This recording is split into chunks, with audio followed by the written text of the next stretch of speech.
سب گویا ہم لوگوں کو گھیرے میں لیے ہوئے تھے۔ ان کے انداز سے لگ رہا تھا کہ اگر ان کی مرضی کے خلاف ذرا سی بھی حرکت ہوئی تو وہ بے درے گولی مار دیں گے۔ میری وجہ سے قادر بخش کی پوزیشن بھی خراب ہو گئی تھی۔ اس نے ہاتھ تو سر پر نہیں رکھے تھے مگر بہت سہما ہوا تھا۔ کلارا کا رنگ بھی ہلدی کی طرح زرد ہو رہا تھا۔ شاید اسے یقین تھا کہ اب ہماری موت یقینی ہے۔ یقین تو مجھے بھی تھا کہ جب استاد غلاموں کو اپنے 2 آدمیوں کی موت کی اطلاع ملے گی تو وہ پہلی فرصت میں مجھے گولی مارنے کا حکم دے دے گا۔ مجھے اپنی موت کی تو زیادہ فکر نہیں تھی، مجھے تو کلارا کی فکر تھی۔ مجھے اندازہ نہیں تھا کہ استاد غلاموں کا رویہ عورتوں کے معاملے میں کیا ہے۔ ممکن ہے وہ کلارا کے حسن پر فریفتہ ہو جاتا۔ مجھے قادر بخش کا بھی افسوس تھا۔ میں اسی کے توسط سے وہاں گیا تھا۔ میری وجہ سے اس کی برسوں سے بنی ہوئی ساکھ مٹی میں ملنے والی تھی۔ رائفل برداروں کے نرغے میں ہم ایک وسیع ہال میں پہنچے۔ ہال میں چاروں طرف قیمتی صوفہ سیٹ لگے ہوئے تھے۔ دروازے کے عین سامنے صوفے پر ادھیڑ عمر کا ایک باوقار سا شخص بیٹھا تھا۔ اس کے بال برف کی طرح سفید تھے مگر چہرہ نوجوانوں کی طرح تر و تازہ تھا۔ اس کا جسم بھی کثرتی تھا۔ اس نے سفید رنگ کا باریک کرتا پہن رکھا تھا، شلوار بھی سفید تھی۔ پیروں میں طلائی کام والے سلیم شاہی جوتے تھے اور دائیں ہاتھ کی انگلی میں بڑے سے ہیرے والی انگوٹھی جگمگا رہی تھی۔ اس کے صوفے کے ساتھ بائیں ہاتھ پر خونخوار قسم کا گرے ہاؤنڈ بیٹھا تھا۔ کتے نے مجھے دیکھ کر اٹھنے کی کوشش کی مگر باوقار شخص نے کتے کے سر پر تھپکی دے کر اسے دوبارہ بٹھا دیا۔ اس کے صوفے کے بالکل پیچھے 2 رائفل بردار کھڑے تھے۔ میں اس باوقار شخص کو دیکھتے ہی سمجھ گیا کہ یہی میر غلام حسین، دا کنگ آف اوشن یا استاد غلامو ہے۔ اس نے پہلے مجھے اور کلارا کو، پھر رائفل برداروں کو دیکھا اور گونجدار آواز میں بولا، کیا تماشا ہے یہ؟ استاد، اس نے شیرو اور جانو کو ہلاک کر دیا ہے۔ ایک رائفل بردار نے میری طرف اشارہ کر کے کہا۔ کیا؟ استاد غلامو حیرت سے کھڑا ہو گیا۔ اس کے ساتھ ہی وہ گرے ہاؤنڈ بھی غراتا ہوا کھڑا ہو گیا جو اس کے بائیں ہاتھ پہ قالین پر بیٹھا تھا۔ ڈنگو! اس نے کتے کو ڈانٹا تو وہ ایک مرتبہ پھر قالین پر بیٹھ گیا۔ پھر وہ رائفل بردار سے مخاطب ہوا، خالق، تم کہہ رہے ہو کہ اس نے شیرو اور جانو کو ہلاک کر دیا؟ اس نے؟ میں خود بھی حیران ہوں استاد، خالق نے کہا۔ میں نے اپنی آنکھوں سے ان کی لاشیں دیکھی ہیں۔ ویری اسٹرینج، وہ منہ ہی منہ میں بڑبڑایا، پھر مجھ سے بولا، تم ہو کون اور یہاں کیوں آئے ہو؟ میرا نام خرم ہے میر صاحب، میں نے جواب دیا، اور میں قادر بخش کے ساتھ ہی آیا ہوں۔ خرم، اس نے پرخیال انداز میں دہرایا، پھر گویا پہلی دفعہ اس کی نظر قادر بخش پر پڑی۔ قادر، یہ تو ہمارا مہمان تھا، پھر یہ سب کیسے ہوا؟ تم نے شیرو اور جانو کو روکا کیوں نہیں؟ جواب میں قادر بخش نے سہمے ہوئے انداز میں استاد کو پوری بات تفصیل سے بتا دی اور بولا، میں نے ان لوگوں کو بتا دیا تھا کہ خرم آپ کا مہمان ہے، آپ پسند نہیں کریں گے کہ مہمان کے ساتھ یہ سلوک کیا جائے، مگر جانو نے کہا، میں اسے جان سے مار کے ہی دم لوں گا، چاہے استاد مجھے قتل کر دے۔ خالق، استاد نے اس رائفل بردار کو مخاطب کیا جو شاید بقیہ رائفل برداروں کا انچارج تھا، کیا میں نے یہ حکم نہیں دیا کہ ڈیوٹی کے دوران میں کسی کو نشہ کرنے کی اجازت نہیں ہے؟ یہ بات سبھی جانتے ہیں استاد، خالق نے آہستہ سے جواب دیا۔ پھر جانو اور شیرو نے نشہ کیوں کیا؟ وہ نشے میں نہیں تھے استاد، خالق نے جلدی سے جواب دیا۔ وہ نشے میں تھے یا نہیں مجھے اس سے کوئی غرض نہیں، یہاں کے گارڈز کا چارج تمہارے پاس ہے، اس لیے ذمہ داری بھی تم پر ہے۔ انہوں نے یہ حرکت کی ہی کیوں؟ استاد کا پارا آہستہ آہستہ چڑھتا جا رہا تھا۔ اور اس وقت تم کہاں مرے ہوئے تھے جب وہ دونوں خرم کی جان لینا چاہتے تھے؟ خالق نے کوئی جواب نہ دیا، خاموشی سے نظریں جھکائے کھڑا رہا۔ میری بات کا جواب دو، استاد نے دھاڑ کر کہا۔ خالق کا چہرہ دھواں ہو گیا۔ اس نے ہکلاتے ہوئے کہا، میں تاش کھیلنے بیٹھ گیا تھا۔ غفلت کی سزا جانتے ہو؟ استاد نے کرخت لہجے میں کہا، تمہاری غفلت کی وجہ سے میرے 2 بہترین آدمی مارے گئے۔ مجھے معاف کر دیں استاد، صرف ایک دفعہ معاف کر دیں۔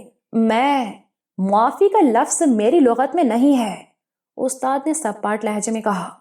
تمہارے سامنے 2 راستے ہیں، یا تو شیرو اور جانو کے قاتل کو اپنے ہاتھوں سے ٹھکانے لگا دو، یا پھر ڈنگو۔ اس نے جان بوجھ کر جملہ ادھورا چھوڑ دیا۔ بتاؤ، پہلی شرط منظور ہے یا دوسری؟ خالق نے جھٹکے سے سر اٹھایا اور لرزتی ہوئی آواز میں بولا، مجھے پہلی شرط منظور ہے۔ ٹھیک ہے، یہ کہہ کر استاد غلامو پھر اپنی جگہ پر بیٹھ گیا۔ اس کے اشارے پر دوسرے تمام رائفل بردار ایک طرف سمٹ گئے۔ خالق مجھے کینہ توز نظروں سے گھور رہا تھا۔ میں جانتا تھا کہ وہ اپنی بقا کی جنگ لڑے گا اور ہارنے کی صورت میں اپنی زندگی ہی ہار جائے گا۔ میں نے کلارا کی طرف دیکھا۔ اس کا چہرہ کورے لٹھے کی طرح سفید ہو رہا تھا اور ہونٹوں پر پپڑیاں جمی ہوئی تھیں۔ فکر مند قادر بخش بھی تھا، مگر اس کے چہرے پر زیادہ تردد کے آثار نہیں تھے۔ شاید اسے یقین تھا کہ خالق میرا مقابلہ نہیں کر سکے گا۔ خود مجھے البتہ اندازہ نہیں تھا کہ مجھے کتنی محنت کرنا پڑے گی۔ میں اسے شکست دے بھی پاؤں گا یا نہیں۔ خالق ان تمام گارڈز کا انچارج تھا۔ اس میں کوئی ایسی خوبی تو ہوگی جس کی وجہ سے اسے انچارج بنایا گیا تھا۔ خالق نے اچانک اپنی قمیص اتار پھینکی۔ اب اس کے جسم پر صرف ایک چست جینز تھی۔ بلا شبہ اس نے باڈی بلڈنگ میں خاصی محنت کی تھی۔ اگر اتنی ہی محنت فائٹنگ میں بھی کی ہوگی تو اسے زیر کرنا لوہے کے چنے چبانے کے مترادف تھا۔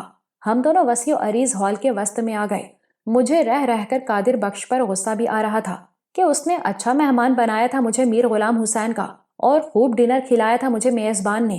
خالق نے اچانک کئی فٹ اچھل کر میرے سینے پر فلائنگ کک ماری۔ میرے وہم و گمان میں بھی نہیں تھا کہ وہ اتنی پھرتی اور سرعت سے حملہ کرے گا۔ میں بے خیالی میں مار کھا گیا اور کک لگتے ہی فرش پر گر کے کئی فٹ تک لڑھکتا چلا گیا۔ میرے سینے میں شدید تکلیف ہو رہی تھی۔ میں نے پھرتی سے اٹھنے کی کوشش کی، مگر خالق مجھ سے زیادہ پھرتیلا ثابت ہوا۔ اس کی چلائی ہوئی لات میرے پہلو میں لگی اور میں بائیں پہلو کے بل گر پڑا۔ اگلی مرتبہ خالق نے میرے سر پر لات مارنا چاہی، مگر میں تیزی سے کلابازی کھا گیا۔ وہ پھر میری طرف لپکا، مگر میں نے ایک مرتبہ بندر کی طرح زکند بھری اور الٹی کلابازی کھا کے پیچھے جا کھڑا ہوا۔ پھر اسے زچ کرنے کے لیے میں نے دائرے کی شکل میں اچھلنا شروع کر دیا۔ اس کے ساتھ موقع ملتے ہی اس کی کمر پر ہلکی سی ایک لات بھی جڑ دیتا تھا۔ میں تقریباً 10 منٹ تک اس کے ساتھ وہی چوہے بلی کا کھیل کھیلتا رہا۔ پھر میں خود ہی اس کھیل سے اکتا گیا اور ایک طرف کھڑا ہو کر اس کے حملے کا انتظار کرنے لگا۔ پھر وہ جوں ہی میری طرف بڑھا، میں نے اچھل کے اس کی گردن میں اپنی دونوں ٹانگوں سے سیزر لاک لگا دیا اور اس کی گردن ٹانگوں میں دبوچے ہوئے فرش پر گر گیا۔ اس نے جھٹکے سے گردن چھڑانے کی کوشش کی، مگر اب میں کھیل ختم کرنے کا فیصلہ کر چکا تھا۔ میں نے ٹانگوں کی گرفت مضبوط کر کے اس کی گردن کو زوردار جھٹکا دیا۔ چٹاخ کی آواز آئی اور خالق کے منہ سے اذیت ناک کرہ بلند ہوئی۔ میں اسے چھوڑ کے اٹھ کھڑا ہوا۔ میں جانتا تھا کہ اب کھیل ختم ہو چکا ہے۔ وہ 2-3 دفعہ تڑپا، پھر ساکت ہو گیا۔ اچانک میر غلام حسین اپنی جگہ سے کھڑا ہو گیا۔ اس کے تمام گارڈز ایک دم چوکس نظر آنے لگے۔ ان سب نے میرے اوپر بندوقیں تان لی۔ اس کا کتا بھی غرا کر کھڑا ہو گیا۔ میں نے زیر لب کلمہ پڑھا، کیونکہ میر غلام حسین کسی بھی وقت فائرنگ کا حکم دے سکتا تھا۔ وہ آہستہ آہستہ چلتا ہوا میرے نزدیک آیا اور میری پشت پر تھپکی دے کر بولا، ویل ڈن مسٹر خرم، ویل ڈن۔ تمہاری جتنی تعریفیں سنی تھیں اس سے بڑھ کر پایا۔ اگر حکومتیں اور ان کے خونخوار ایجنٹ تم سے عاجز ہیں تو واقعی انہیں ہونا چاہیے، کیونکہ تم معمولی آدمی نہیں ہو۔ مجھے خوشی ہے کہ تم جیسا جیدار اور ذہین شخص میرے ساتھ آ ملا ہے۔ یہ اس کی خوش فہمی تھی کہ میں اس کے ساتھ آ ملا تھا۔ مجھے تو حالات نے اس تک پہنچا دیا تھا۔ میں نے محتاط لہجے میں کہا، میر صاحب، یہ محض اتفاق ہے کہ قسمت مجھے آپ تک لے آئی ہے، ورنہ میں… یہ حالات ہی ہوتے ہیں مائی ڈیئر۔ اس نے میری بات کاٹ دی، اور میں یہ پسند نہیں کرتا کہ میرے نہایت قریبی لوگ مجھے میر صاحب یا غلام حسین صاحب کہہ کر مخاطب کریں۔ میں اپنے لوگوں کے لیے غلام ہوں، استاد غلام ہوں۔ اس نے مربیانہ لہجے میں کہا، میں نے اپنی عملی زندگی کا آغاز اسی نام سے کیا تھا، اور میں ان لوگوں میں سے نہیں ہوں جو اپنی اصل بھول جاتے ہیں۔ سوری سر، میں نے جرأت سے کہا، آپ کی شخصیت اتنی باوقار اور باروب ہے کہ آپ کو استاد غلاموں کہنے کو دل نہیں چاہتا۔ میں آپ سے ماضی میں نہیں، حال میں ملا ہوں۔ تمہاری یہ بات بھی مجھے پسند آئی ہے، میر غلام حسین مسکرا کر بولا۔ پھر اسے کچھ خیال آیا اور وہ چونک کر بولا، اس ہنگامے میں مجھے یہ خیال ہی نہیں رہا کہ میں نے تمہیں ڈنر پر بلایا تھا۔ آؤ چلو کھانا کھا لیں، میری بھوک بھی چمک گئی ہے، اور ظاہر ہے اس دھما چوکڑی کے بعد تمہارا کھانا بھی ہضم ہو گیا ہوگا۔ وہ موت کے اس خونی کھیل کو دھما چوکڑی کہہ رہا تھا، گویا میں نے اب تک ایکسرسائز کی ہو۔ پھر میں، کلارا اور قادر بخش اس کے ساتھ ڈرائنگ روم میں پہنچے۔ کھانے کے دوران میں اس نے کلارا کی طرف دیکھتے ہوئے کہا، ویسے تمہاری یہ گرل فرینڈ واقعی اسی قابل ہے کہ اس کے لیے جان کی بازی لگا دی جائے۔ میرے ذہن میں کہیں خطرے کی گھنٹی بجنے لگی۔ میں نے جلدی سے کہا، یہ صرف میری گرل فرینڈ ہی نہیں ہے، بلکہ میں جلد ہی اس سے شادی بھی کرنے والا ہوں۔ میری بات سن کر میر غلام حسین نے بلند و بانگ کہا لگایا اور بولا، وضاحت کی ضرورت نہیں ہے مائی ڈیئر، میں خود تمہاری شادی کراؤں گا اس سے۔ کھانے کے بعد کافی کا دور چلا۔ بالآخر میر غلام حسین اصل موضوع پر آ ہی گیا۔ خرم، اب تم کم از کم مجھے بتا دو کہ تم نے وہ دستاویزات اور مائکرو فلمیں کہاں چھپائی ہیں؟ میں سناٹے میں رہ گیا، گویا اب میر غلام حسین کی بناوٹی دوستی دشمنی میں تبدیل ہونے والی تھی۔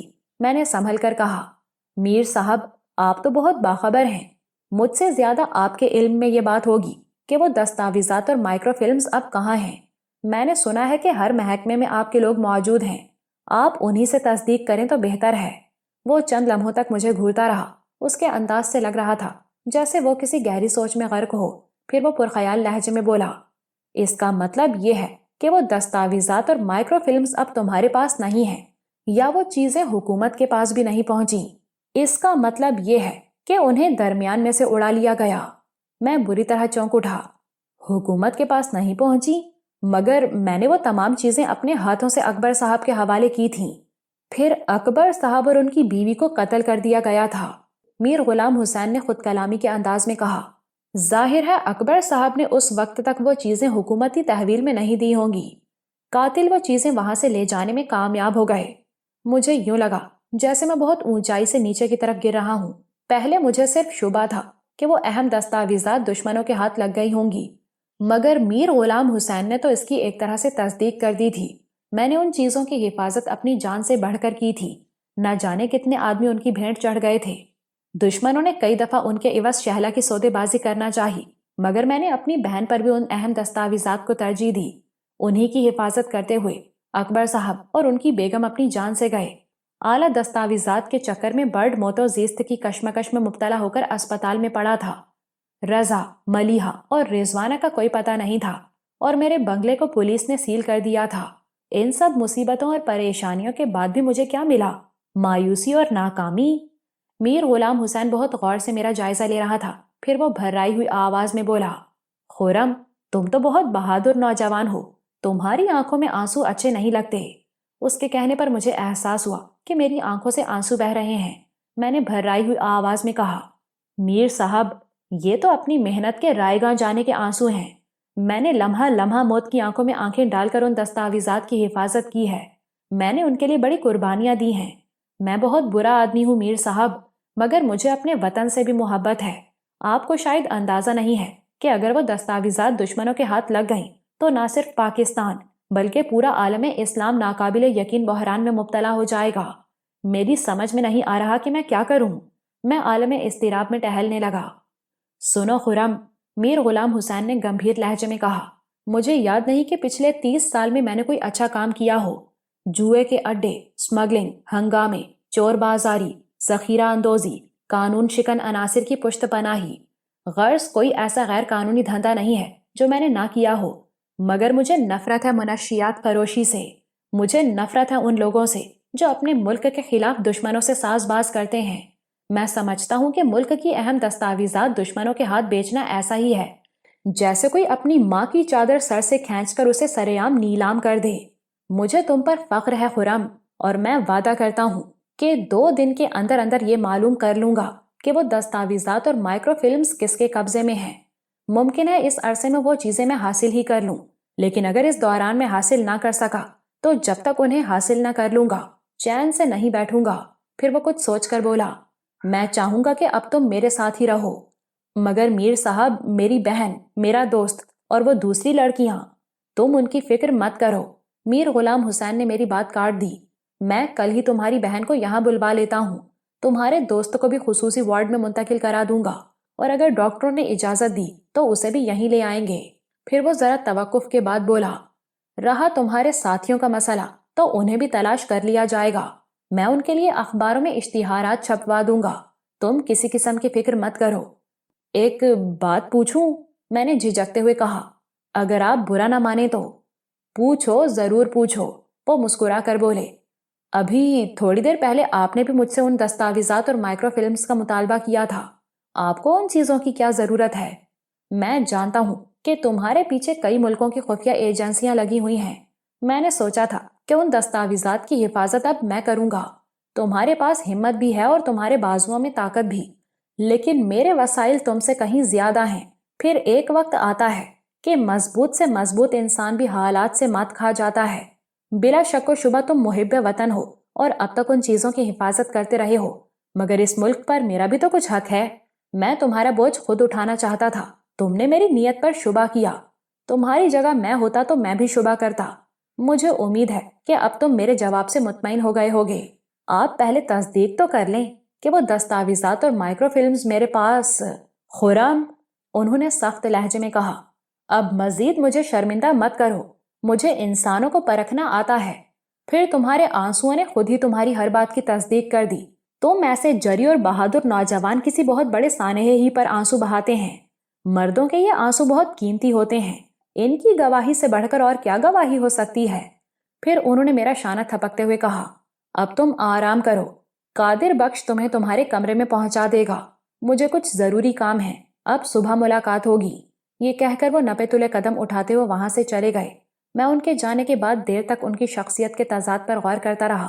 کیسا عجیب شخص تھا، زیر زمین دنیا کا بے تاج بادشاہ، کنگ آف اوشن، اسمگلر، ذخیرہ اندوز، اور ایسا محب وطن کہ عقل حیران رہ جائے۔ میں نہ جانے کتنی دیر تک یوں ہی بیٹھا رہتا کہ کلارا کی آواز نے مجھے چونکا دیا۔ کیا میر صاحب نے کوئی منتر پھونک دیا ہے کہ تمہیں سکتہ ہو گیا ہے؟ میں نے چونک کر کہا، پھر قادر بخش سے بولا، مجھے ذرا میرا کمرہ دکھا دو۔ ہم قادر بخش کی رہنمائی میں سیڑھیاں چڑھ رہے تھے تو کلارا منہ بنا کر بولی، تم لوگ اردو میں نہ جانے کیا بات چیت کرتے رہتے ہو، کبھی روتے ہو کبھی ہنستے ہو، میری تو کچھ سمجھ میں نہیں آتا۔ اس کا ایک ہی حل ہے، میں نے ہنس کر کہا، تم بھی اردو سیکھ لو، آخر ایک نہ ایک دن تو تمہیں اردو سیکھنا ہی پڑے گی۔ اردو تو خیر سیکھ لوں گی، مگر جب تک مجھے اردو نہ آئے تم انگلش میں گفتگو نہیں کر سکتے؟ وہ جھلا کر بولی، کر سکتا ہوں، میں نے جواب دیا، مگر مسئلہ یہ ہے کہ یہاں ہر آدمی کو انگلش بھی تو نہیں آتی۔ یا پھر یہ کیا جائے کہ پہلے اس آدمی کو انگلش سکھائی جائے جس سے تمہارے سامنے گفتگو کرنا ہو۔ کلارا نے جھنجھلا کر ہاتھ گھمایا۔ میں پھرتی سے بیٹھ گیا۔ اس کا ہاتھ دھم سے قادر بخش کی پشت پر پڑا۔ وہ گھبرا کر پلٹا تو کلارا شرمندہ سی ہو گئی۔ میں بے اختیار ہنسنے لگا۔ صورتحال سمجھ میں آئی تو قادر بخش کو بھی ہنسی آ گئی۔ ہم دونوں کے کہکہوں سے کلارا جھینپ گئی۔ قادر بخش نے مجھے ایک آراستہ بیڈ روم میں پہنچا دیا، پھر مجھ سے بولا، میم صاحب سے بولو راجا کہ وہ بھی اپنے لیے کوئی کمرہ پسند کر لے۔ میں نے کلارا کو سنانے کی خاطر انگریزی میں کہا، میڈم کو ساتھ لے جا کر بیڈ روم دکھا دو، انہیں جو کمرہ بھی پسند آئے وہ انہیں دے دینا۔ مجھے تو یہ کمرہ پسند آ گیا ہے۔ کیا مطلب ہے تمہارا؟ کلارا نے آنکھیں نکالی۔ میں اس اجنبی ماحول میں اکیلی نہیں سوؤں گی، سمجھے؟ تو پھر قادر بخش کو اپنے ساتھ۔ میرا جملہ پورا ہونے سے پہلے ہی کلارا نے جھپٹ کر تکیا اٹھایا اور پوری قوت سے میرے منہ پر کھینچ مارا۔ یہ اور بات ہے کہ زد میں اس دفعہ بھی قادر بخش ہی آیا۔ میں نے ہنستے ہوئے قادر بخش سے کہا کہ تم جاؤ، خواہ مخواہ اس پاگل لڑکی کے ہاتھوں میں خرچ ہو جاؤ گے، یہ یہیں رہے گی، مجھے ضرورت پڑی تو کوئی اور کمرہ دیکھ لوں گا۔ صبح ناشتے پر میر صاحب نے مجھے کئی اہم خبریں سنائیں۔ پہلی تو یہ کہی کہ ابھی تھوڑی دیر میں شہلا یہاں آنے والی ہے۔ دوسری اہم خبر یہ تھی کہ برڈ کی حالت اب بہت بہتر تھی اور ڈاکٹر نے اس شرط پر اسے گھر جانے کی اجازت دے دی تھی کہ کوئی نرس ہمہ وقت گھر پر بھی اس کی دیکھ بھال کرے۔ ایک بری خبر یہ تھی کہ میرے فرار کے بعد پولیس نے رضا کو ایک مرتبہ پھر گرفتار کر لیا تھا، مگر میر صاحب نے تسلی دی تھی کہ آج کل ہی میں اس کی ضمانت ہو جائے گی۔ اب رضوانہ اور ملیحہ کا مسئلہ باقی تھا۔ مجھے امید تھی کہ جلد ہی ان کا بھی سراغ مل جائے گا۔ اس دن میں واقعی بہت خوش تھا، بس ایک خلش تھی کہ نہ جانے وہ دستاویزات اور مائکرو فلمز کن لوگوں کے قبضے میں ہیں۔ ایک خطرہ یہ بھی تھا کہ کہیں ان چیزوں کا سودا نہ ہو گیا ہو، اگر سودا ہو گیا تھا تو انہیں دوبارہ حاصل کرنا جوئے شیر لانے کے مترادف تھا۔ دوپہر تک شہلا اور برڈ دونوں وہاں پہنچ گئے۔ وہ بنگلہ کلفٹن میں نہیں بلکہ نارتھ ناظم آباد میں تھا، اور قادر بخش نے جان بوجھ کر مجھ سے جھوٹ بولا تھا۔ اسی دن یہ انکشاف بھی ہوا کہ قادر بخش اور اس کے ساتھی نے میر صاحب کے کہنے پر ہی کلارا کی مدد کی تھی۔ میر صاحب مجھے پولیس کی تحویل سے نکالنا چاہتے تھے۔ اگر کلارا ان لوگوں سے رابطہ قائم نہ کرتی تو پھر وہ کوئی اور راستہ اختیار کرتے۔ شہلا دیر تک میرے گلے لگی روتی رہی۔ اسے اکبر صاحب اور ان کی بیگم کی موت کا بہت صدمہ تھا۔ اس نے روتے ہوئے کہا، بھائی جان، آخر خوشیاں ہمیں راز کیوں نہیں آتی؟ ہماری خوشیوں کو کس کی نظر لگ جاتی ہے؟ برسوں بعد آپ ملے تھے تو میں سمجھی تھی کہ اب میں ہر پل ہر لمحہ سکھ سے رہوں گی، مگر ہاں گڑیا، میری آواز بھی بھرا گئی، میں ہوں ہی ایسا تیرا بخت، تیری خوشیوں کو بھی میری نظر لگی ہے گڑیا۔ میرا گلا رند گیا۔ ایسا مت کہیں بھیا، شہلا سسک اٹھی۔ اب آپ ہی کے سہارے تو میں زندہ ہوں۔ شہلا، جیسے اندھیرا ہمیشہ نہیں رہتا، اسی طرح غم کی سیاہ رات بھی بالآخر ختم ہو جاتی ہے۔ تو نے تو زندگی بہت عیش سے، بہت آرام سے گزاری ہے بیٹا۔ میری آنکھوں سے آنسو بہنے لگے۔ مجھے دیکھ، میں لمحہ لمحہ مرا ہوں اور لمحہ لمحہ جیا ہوں۔ میں نے اب تک کی زندگی کا تمام سفر کانٹوں پر طے کیا ہے۔ میں انگاروں پر چلا ہوں، مگر مجھے یقین ہے کہ دکھوں کے یہ بادل ایک نہ ایک دن چھٹ جائیں گے۔ تو کیوں غم کرتی ہے گڑیا؟ تیرے سر پر تو میں موجود ہوں۔ میری محرومی کا احساس کر کہ میرے سر پر تو سائبان بھی نہیں ہے۔ شدت جذبات سے میری آواز حلق میں گھٹ کر رہ گئی۔ غلط کہتے ہو تم۔ اچانک میر غلام حسین کی آواز نے مجھے چونکا دیا۔ وہ نہ جانے کب کمرے میں آ گئے تھے۔ تمہارے سر پر سائبان بھی ہے اور پیروں تلے زمین بھی۔ کیا تم نے اب تک مجھے اپنا نہیں سمجھا خرم؟ ان کے لہجے میں دکھ تھا۔ آپ نے تو مجھے بہت سہارا دیا ہے۔ میں آپ کا احسان مند ہوں کہ… او شٹ اپ! انہوں نے پیار بھرے انداز میں جھڑک دیا۔ آئندہ میرے سامنے احسان مند، شکر گزار قسم کے الفاظ مت بولنا۔ پھر وہ موضوع بدلنے کو بولے۔ جاؤ، تمہارا دوست تمہیں بلا رہا ہے، 2 گھڑی اس کے پاس بھی بیٹھو۔ یہ سن کر میں برڈ کے کمرے کی طرف چل دیا۔ برڈ مجھے دیکھ کر مسکرایا۔ زخموں نے گویا اس کے جسم سے ساری توانائی نچوڑ لی تھی، مگر مجھے امید تھی کہ 1 مہینے کے اندر اندر وہ دوبارہ پہلے والا تندرست و توانا برڈ نظر آئے گا۔ اسپتال کے گھٹے گھٹے ماحول اور گھر کے ماحول میں زمین آسمان کا فرق ہوتا ہے۔ برڈ نے غور سے مجھے دیکھا، پھر بولا، کیا بات ہے خرم، تم کچھ پریشان ہو؟ یار، میں رضا کی وجہ سے پریشان ہوں۔ میں نے بات بنائی۔ وہ بیچارہ میری وجہ سے زیر عتاب آ گیا ہے۔ میر صاحب بتا رہے تھے کہ کل تک اس کی ضمانت ہو جائے گی۔ اس میں پریشانی کی کیا بات ہے؟ یار، ایک پریشانی ہو تو بتاؤں۔ ملیحہ اور رضوانہ کی بھی کوئی اطلاع نہیں ہے، نہ جانے وہ کس حال میں ہوں گی۔ تم یہ کیوں بھولتے ہو کہ ملیحہ ساوک کی تربیت یافتہ ایجنٹ ہے؟ وہ اس قسم کے معاملات سے نمٹنا خوب جانتی ہے۔ اور رضوانہ بھی کوئی گھریلو لڑکی نہیں تھی، مگر نہ جانے کیوں اس کے بغیر میں خود کو ادھورا سمجھتا تھا۔ اگر برڈ صحت مند ہوتا تو ہم اب تک ہاتھ پہ ہاتھ دھرے نہ بیٹھے رہتے۔ برڈ کی دیکھ بھال کے لیے میر صاحب نے ایک طرحدار قسم کی اینگلو پاکستانی نرس کا بندوبست کر دیا تھا۔ وہ نرس سے زیادہ کسی کاسمیٹکس کی ماڈل لگتی تھی۔ اس کے چہرے پر بھی ہمہ وقت مسکراہٹ رقص کرتی رہتی تھی، مگر برڈ کو ان حالات میں اس نرس سے بھی کوئی دلچسپی نہیں تھی۔ شام کو میر صاحب آئے تو وہ بہت فکر مند تھے۔ وہ واکنگ چیئر پر بیٹھے خیالوں میں گم تھے۔ جب وہ دیر تک خاموش رہے تو میں نے ہی خاموشی کو توڑا۔ آپ بہت فکر مند ہیں، خیریت تو ہے؟ خیریت نہیں ہے خرم بیٹا، انہوں نے طویل سانس لے کر کہا۔ وہ دستاویزات اور مائکرو فلمز یہاں سے باہر نکل چکی ہیں۔ باہر نکل چکی ہیں؟ میں مضطرب ہو کے کھڑا ہو گیا۔ کہاں نکل چکی ہیں؟ مجھے اطلاع ملی ہے کہ وہ دستاویزات اور مائکرو فلمز یہاں سے ہانگ کانگ لے جائی گئی ہیں، اور پریشانی کی بات یہ ہے کہ اسی مہینے میں ان کا سودا بھی ہو جائے گا۔ دیر صرف اس لیے ہو رہی ہے کہ لے جانے والا مختلف ممالک سے ان کی سودے بازی کر رہا ہے۔ جو ملک سب سے زیادہ بولی لگائے گا وہ دستاویزات اس کے حوالے کر دی جائیں گی۔ اسے روکیں میر صاحب، اسے روکیں، ورنہ…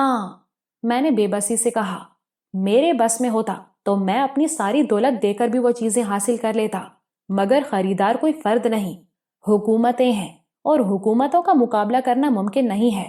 مجھے خطرہ یہ ہے کہ اسرائیل اس سلسلے میں سب سے زیادہ بولی لگائے گا، کیونکہ سب سے زیادہ اسی کا مفاد وابستہ ہے۔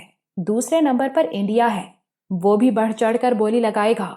امریکہ درپردہ اسرائیل کی مدد کرے گا، اور سوویت یونین انڈیا کی۔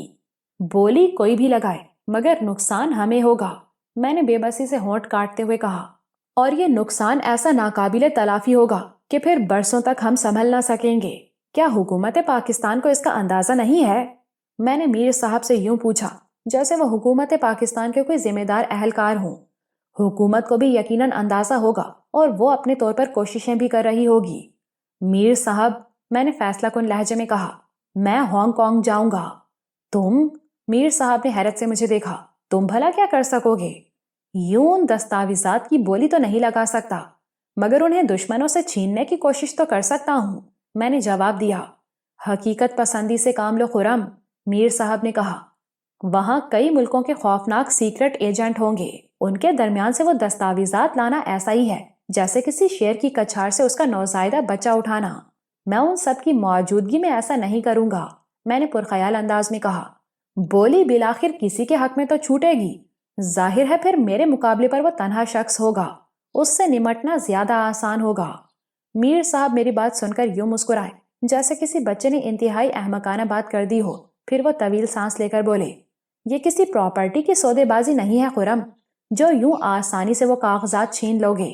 نہ سودے بازی کرنے والا ان کاغذات کو اپنی جیب میں رکھ کر گھومے گا۔ پھر یہ کہ تم نے یہ کیسے فرض کر لیا کہ وہ تنہا ہی ہوگا؟ فرض کرو اگر سودا اسرائیل کے حق میں طے ہوتا ہے تو کیا صرف ایک ہی شخص ان کاغذات اور مائکرو فلمز کی وصولی کا ذمہ دار ہوگا؟ نہیں، بلکہ اس کے پیچھے پوری موساد ہوگی۔ تم نے تو صرف موساد کا نام ہی سنا ہے، میں ان کی سفاکیوں کے متعلق بہت زیادہ جانتا ہوں۔ اس کے سیکرٹ ایجنٹ دنیا کے سفاک ترین اور چالاک ترین ایجنٹ ہیں۔ وہ جدید ہتھیاروں اور سائنسی آلات سے لیس ہیں۔ اور میر صاحب پلیز، میں نے انہیں ٹوک دیا، اگر اسرائیل کے ایجنٹ سفاک ہیں، مکار ہیں اور CIA کے چاقو چوبند ہیں تو اس کا مطلب یہ تو نہیں کہ ہم ہاتھ پر ہاتھ دھرے تماشا دیکھتے رہیں، محض یہ سوچ کر کہ وہ بہت ظالم ہیں۔ اگر ان کا مقابلہ کیا جائے گا تو بھی وہ ظلم کریں گے، اور مقابلہ نہیں کیا جائے گا تو بھی وہ مکاری سے باز نہیں آئیں گے۔ اگر مرنا ہی دونوں صورتوں میں مقدر ہے تو پھر مقابلہ کر کے کیوں نہ مرا جائے؟ میر صاحب خوشدلی سے مسکرائے۔ میں تمہارے منہ سے یہی سننا چاہتا تھا، میں صرف یہ دیکھ رہا تھا کہ تم خطرناک حالات دیکھ کر مصلحت کا شکار تو نہیں ہو جاؤ گے۔ پھر ہانگ کانگ جانے کی تیاری کرو، میں ہر طرح سے تمہارے ساتھ ہوں۔ میں نے کچھ کہنا چاہا تو انہوں نے ہاتھ کے اشارے سے مجھے روک دیا اور بولے، تم یہی کہنا چاہتے ہو نا کہ تم ایک مفرور ملزم ہو، تمہارا ملک سے باہر نکلنا ایک مسئلہ ہے، مگر تم شاید یہ بھول گئے کہ اپنے ملک کی حد تک میں سب کچھ کر سکتا ہوں، اور اپنا ہی ملک کیا، دنیا کے بیشتر ممالک میں میرے آدمی موجود ہیں، تمہیں پاسپورٹ اور ڈالرز کل ہی مل جائیں گے۔ اس کے علاوہ میں ہانگ کانگ کے کچھ ایسے لوگوں کے بھی ایڈریس تمہیں دے دوں گا جو مشکل وقت میں ہر طرح سے تمہاری مدد کریں گے۔ وہاں نہ تمہیں کوئی مالی مسئلہ ہوگا، نہ افرادی قوت کی کمی ہوگی۔ میں یہاں سے بھی اپنے بہترین آدمی تمہارے ساتھ بھیجوں گا۔ مجھے افسوس ہے کہ شیرو اور جانو ضائع ہو گئے، ورنہ ان میں سے ایک آدمی 15 پر بھاری تھا۔ آپ صرف مجھے ہانگ کانگ کے ایڈریس دے دیجئے گا، میں ضرورت محسوس کروں گا تو ان پتوں پر رابطہ کر لوں گا۔ زیادہ بھیڑ بھاڑ میں پسند نہیں کرتا۔ جیسے تمہاری مرضی، میر صاحب نے شانے اچکا کر کہا، پھر کچھ سوچ کر بولے، ہانگ کانگ میں تمہیں ہر قسم کا اسلحہ مل جائے گا، جرمن لوگر اور اسرائیل کی بنی ہوئی رائفل اوزی خاصے تباہ کن ہتھیار ہیں۔ ان ہتھیاروں کے علاوہ تمہیں وہاں بہت کچھ ملے گا، بلکہ ممکن ہوا تو میں بھی تمہارے ساتھ ہانگ کانگ چلوں گا۔ آپ کہاں زحمت کریں گے؟ میں نے جلدی سے کہا، میں وہاں کی زیر زمین دنیا کے ایک ایک چپے سے واقف ہوں، ممکن ہے انہی میں سے کوئی فرد ہمارے کام کا نکل آئے۔ ان کی بات ایک طرح سے معقول تھی، ان کی ساری زندگی اسی قسم کے دھندوں میں گزری تھی، وہ وہاں رہ کر زیادہ بہتر طریقے سے میری مدد کر سکتے تھے۔ میں نے یہی سوچ کر انہیں ساتھ لے جانے پر رضامندی ظاہر کر دی۔ ہاں، میر صاحب چونک کر بولے، تمہاری ساتھی لڑکی ملیحہ کا سراغ مل گیا ہے۔ یہ تو تمہیں معلوم ہی ہوگا کہ اسے کچھ لوگوں نے شہلا کے دھوکے میں اغوا کیا تھا۔ اب انہیں معلوم ہو گیا ہے کہ وہ شہلا نہیں ہے، مگر اس کے باوجود وہ اس کے ذریعے تم سے سودے بازی کرنا چاہتے ہیں۔ ان بیوقوفوں کو یہ بھی علم نہیں ہے کہ دوسری پارٹی وہ دستاویزات اور مائکرو فلمیں لے کر یہاں سے رفو چکر ہو چکی ہے۔ پھر ملیحہ، وہ آج رات کسی وقت یہاں پہنچ جائے گی۔ میں نے اپنے ایک آدمی مراد کو ملیحہ کی بازیابی کا فرض سونپا ہے۔ وہ آج رات کسی وقت وہاں چھاپا مارے گا اور ملیحہ کو نکال لائے گا۔ میں میر صاحب کے کمرے سے نکلا تو مسلسل اسی مسئلے پر غور کر رہا تھا کہ ہانگ کانگ میں کیا حکمت عملی اختیار کروں گا۔ کوریڈور میں برڈ نرس کے سہارے چہل قدمی کر رہا تھا، اس کی حالت پہلے سے بہتر تھی۔ اسے چلتا پھرتا دیکھ کر مجھے بہت خوشی ہوئی۔ میں نے ازراہ مذاق برڈ سے کہا، یار اب تو تم بالکل ہٹے کٹے ہو، تمہیں اس نرم و نازک خاتون کا سہارا لیتے ہوئے شرم نہیں آتی؟ تم کیوں جلتے ہو؟ برڈ نے ترکی بہ ترکی جواب دیا، مجھے موقع ملا ہے تو 2 گھڑی ان زلفوں کے سائے میں آرام کرنے دو۔ اس کے جواب پر نرس جھینپ کر رہ گئی اور خفت مٹانے کو بولی، اس کا مطلب ہے کہ آپ جان بوجھ کر بیمار بنے ہوئے ہیں۔ بالکل، برڈ ڈھٹائی سے بولا، جب تک تم یہاں ہو میں ٹھیک ہونے سے رہا۔ اچھا مذاق چھوڑو، میں نے اس کے ساتھ ساتھ قدم بڑھاتے ہوئے کہا، کام کی بات سنو، میں کل ہانگ کانگ جا رہا ہوں۔ کیوں؟ برڈ چلتے چلتے رک گیا۔ یار لمبی بات ہے، تفصیل سے بتاؤں گا۔ میں نے غیر محسوس طریقے سے نرس کی طرف اشارہ کیا، گویا اس کی موجودگی میں بتانا نہیں چاہ رہا۔ برڈ بے چین ہو گیا، یار اشارہ تو دو، آخر ایسا کون سا کام آ پڑا؟ کام تو وہی پرانا ہے. جس سامان کی اب تک ہم نے حفاظت کی تھی وہ ہمارے ہاتھ سے نکل کر ہانگ کانگ پہنچ گیا ہے. تم اکیلے جا رہے ہو ہانگ کانگ؟ برڈ نے پوچھا. نہیں یار، اور لوگ بھی ہیں. پھر ہانگ کانگ میں بھی میر صاحب کے بہت سے دوست ہیں. میں اکیلا کب ہوں؟ میں تمہیں اکیلا نہیں جانے دوں گا، برڈ نے مستحکم لہجے میں کہا. میں بھی تمہارے ساتھ چلوں گا. ان نازک سہاروں کے بلبوتے پر؟ میں نے اسے چڑھایا. پہلے ذرا دم پکڑو پھر جانے کی بات کرنا. تم کیا سمجھتے ہو مجھے؟ برڈ کو سچ مچ غصہ آ گیا. یہ تو میں جان بوجھ کر ذرا دل بہلا رہا تھا. اس نے اچانک نرس کو دھکیل دیا. دیکھو میں چل سکتا ہوں بغیر کسی سہارے کے. کہو تو تمہیں بھی اٹھا لوں کندھے پر. وہ جوش میں کافی دور تک بغیر کسی سہارے کے چلا گیا. تھوڑی بہت کمزوری ضرور ہے جو ہانگ کانگ کے خوبصورت ماحول میں جاتی رہے گی. یوں بھی یہ تھوبڑا دیکھ دیکھ کر میری آنکھیں پتھرا گئی ہیں. اس نے نرس کی طرف اشارہ کیا. نرس کا پارا بھی ایک دم چڑھ گیا. آپ لوگ اگر مجھے معاوضہ دیتے ہیں تو اس کا مطلب یہ نہیں ہے کہ یوں میری توہین کریں گے، مجھے دھکے دیں گے. اگر میری ضرورت نہیں ہے تو میرا حساب کر دیں. میں ابھی اور اسی وقت جانا چاہتی ہوں. میں آپ کی گھریلو ملازمہ نہیں ہوں، سمجھے آپ؟ سوری سسٹر، میں نے جلدی سے کہا. برڈ کافی عرصے سے بیمار ہے، بیڈ ریسٹ کرتے کرتے اکتا گیا ہے. آپ تو نرس ہیں، مریضوں کی نفسیات سمجھتی ہیں. آدمی عرصے تک بیڈ پر پڑا رہے تو یوں بھی چڑچڑا ہو جاتا ہے. پلیز اس کی طرف سے میں معافی چاہتا ہوں، میں نے خوشامد کی. میں مریضوں کی نفسیات سمجھتی ہوں، اسی لیے تو کہہ رہی ہوں کہ اب انہیں میری ضرورت نہیں ہے. چڑچڑا مریض صرف نرس ہی سے الٹی سیدھی بات نہیں کرتا ہے بلکہ ہر شخص کو جلی کٹی سناتا ہے. میں نے نہیں دیکھا کہ کبھی انہوں نے آپ کے ساتھ بھی جھلاہٹ کا مظاہرہ کیا ہو. یہ کیسا چڑچڑا پن ہے؟ پلیز میرا حساب کر دیں اور مجھے جانے دیں. دیکھیے آپ کے دوست بغیر کسی سہارے کے کھڑے ہیں. ٹھیک ہے، آپ نے فیصلہ کر ہی لیا ہے تو میں آپ کو روکوں گا نہیں. ضرورت پڑی تو کسی اور نرس کا بندوبست ہو جائے گا. میں ابھی آپ کا حساب کتاب کیے دیتا ہوں. مجھے بھی غصہ آ گیا. پھر میں نے اسی وقت اس نرس کو چلتا کر دیا. میں نے دیکھا کہ برڈ اپنے کمرے میں ہلکی پھلکی ایکسرسائز میں مصروف ہے. سنو برڈ، میں نے سنجیدگی سے کہا، اس وقت تو تم اگر باب بیکلینڈ کو بھی چیلنج کر دو تب بھی میں تمہیں لے کر نہیں جاؤں گا. میں تمہارے ساتھ کسی ریسلنگ کے رنگ میں اترنے نہیں جا رہا ہوں کہ ورلڈ چیمپئن باب بیکلینڈ کو چیلنج کروں گا. کچھ بھی ہو تمہاری حالت ایسی نہیں ہے کہ تم میرے ساتھ ہانگ کانگ جا سکو. میں وہاں دشمنوں سے لڑنے کی بجائے تمہیں کہاں سنبھالتا پھروں گا. دیکھو خرم، برڈ بھی سنجیدہ ہو گیا، میں ہر قیمت پر تمہارے ساتھ جانے کا فیصلہ کر چکا ہوں. تم جانتے ہو کہ میں جو فیصلہ ایک بار کر لوں اسے پھر بدلتا نہیں ہوں. ہانگ کانگ میں میرے کچھ دوست ہیں، وہ بھی ہمارے بہت کام آئیں گے. میں اس سلسلے میں تم سے بحث نہیں کروں گا، میں نے اسے ٹالنا چاہا. اگر میر صاحب راضی ہو گئے تو میں تمہیں ضرور اپنے ساتھ لے چلوں گا. میرا پاسپورٹ بننے میں 1 کی بجائے 3 دن لگ گئے. اسی دوران میں برڈ حیرت انگیز طور پر سنبھل گیا. اگر اسے کوئی تکلیف تھی بھی تو وہ ظاہر نہیں کرتا تھا. اس نے کسی نہ کسی طرح میر صاحب کو بھی راضی کر لیا کہ وہ میرے ساتھ ہانگ کانگ جائے گا.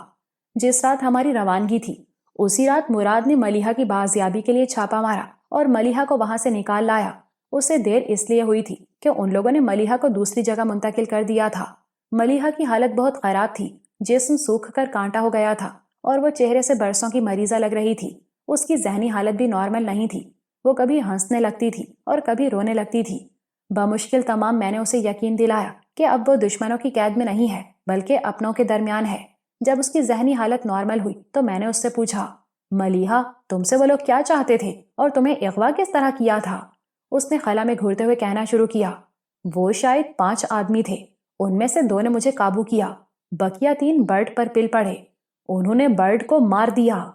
برڈ زندہ ہے، میں نے جلدی سے کہا. ابھی تم نے اسے دیکھا نہیں یہاں؟ پھر وہ لوگ مجھے غیر آباد کھنڈر میں لے گئے. وہ مجھے شہلا سمجھ رہے تھے. میں نے سوچا جب یہ غلط فہمی میں مبتلا ہیں تو پھر رہیں. پھر وہاں نہ جانے کہاں سے رضوانہ آ گئی. میں چونک اٹھا. رضوانہ وہاں کیسے پہنچ گئی؟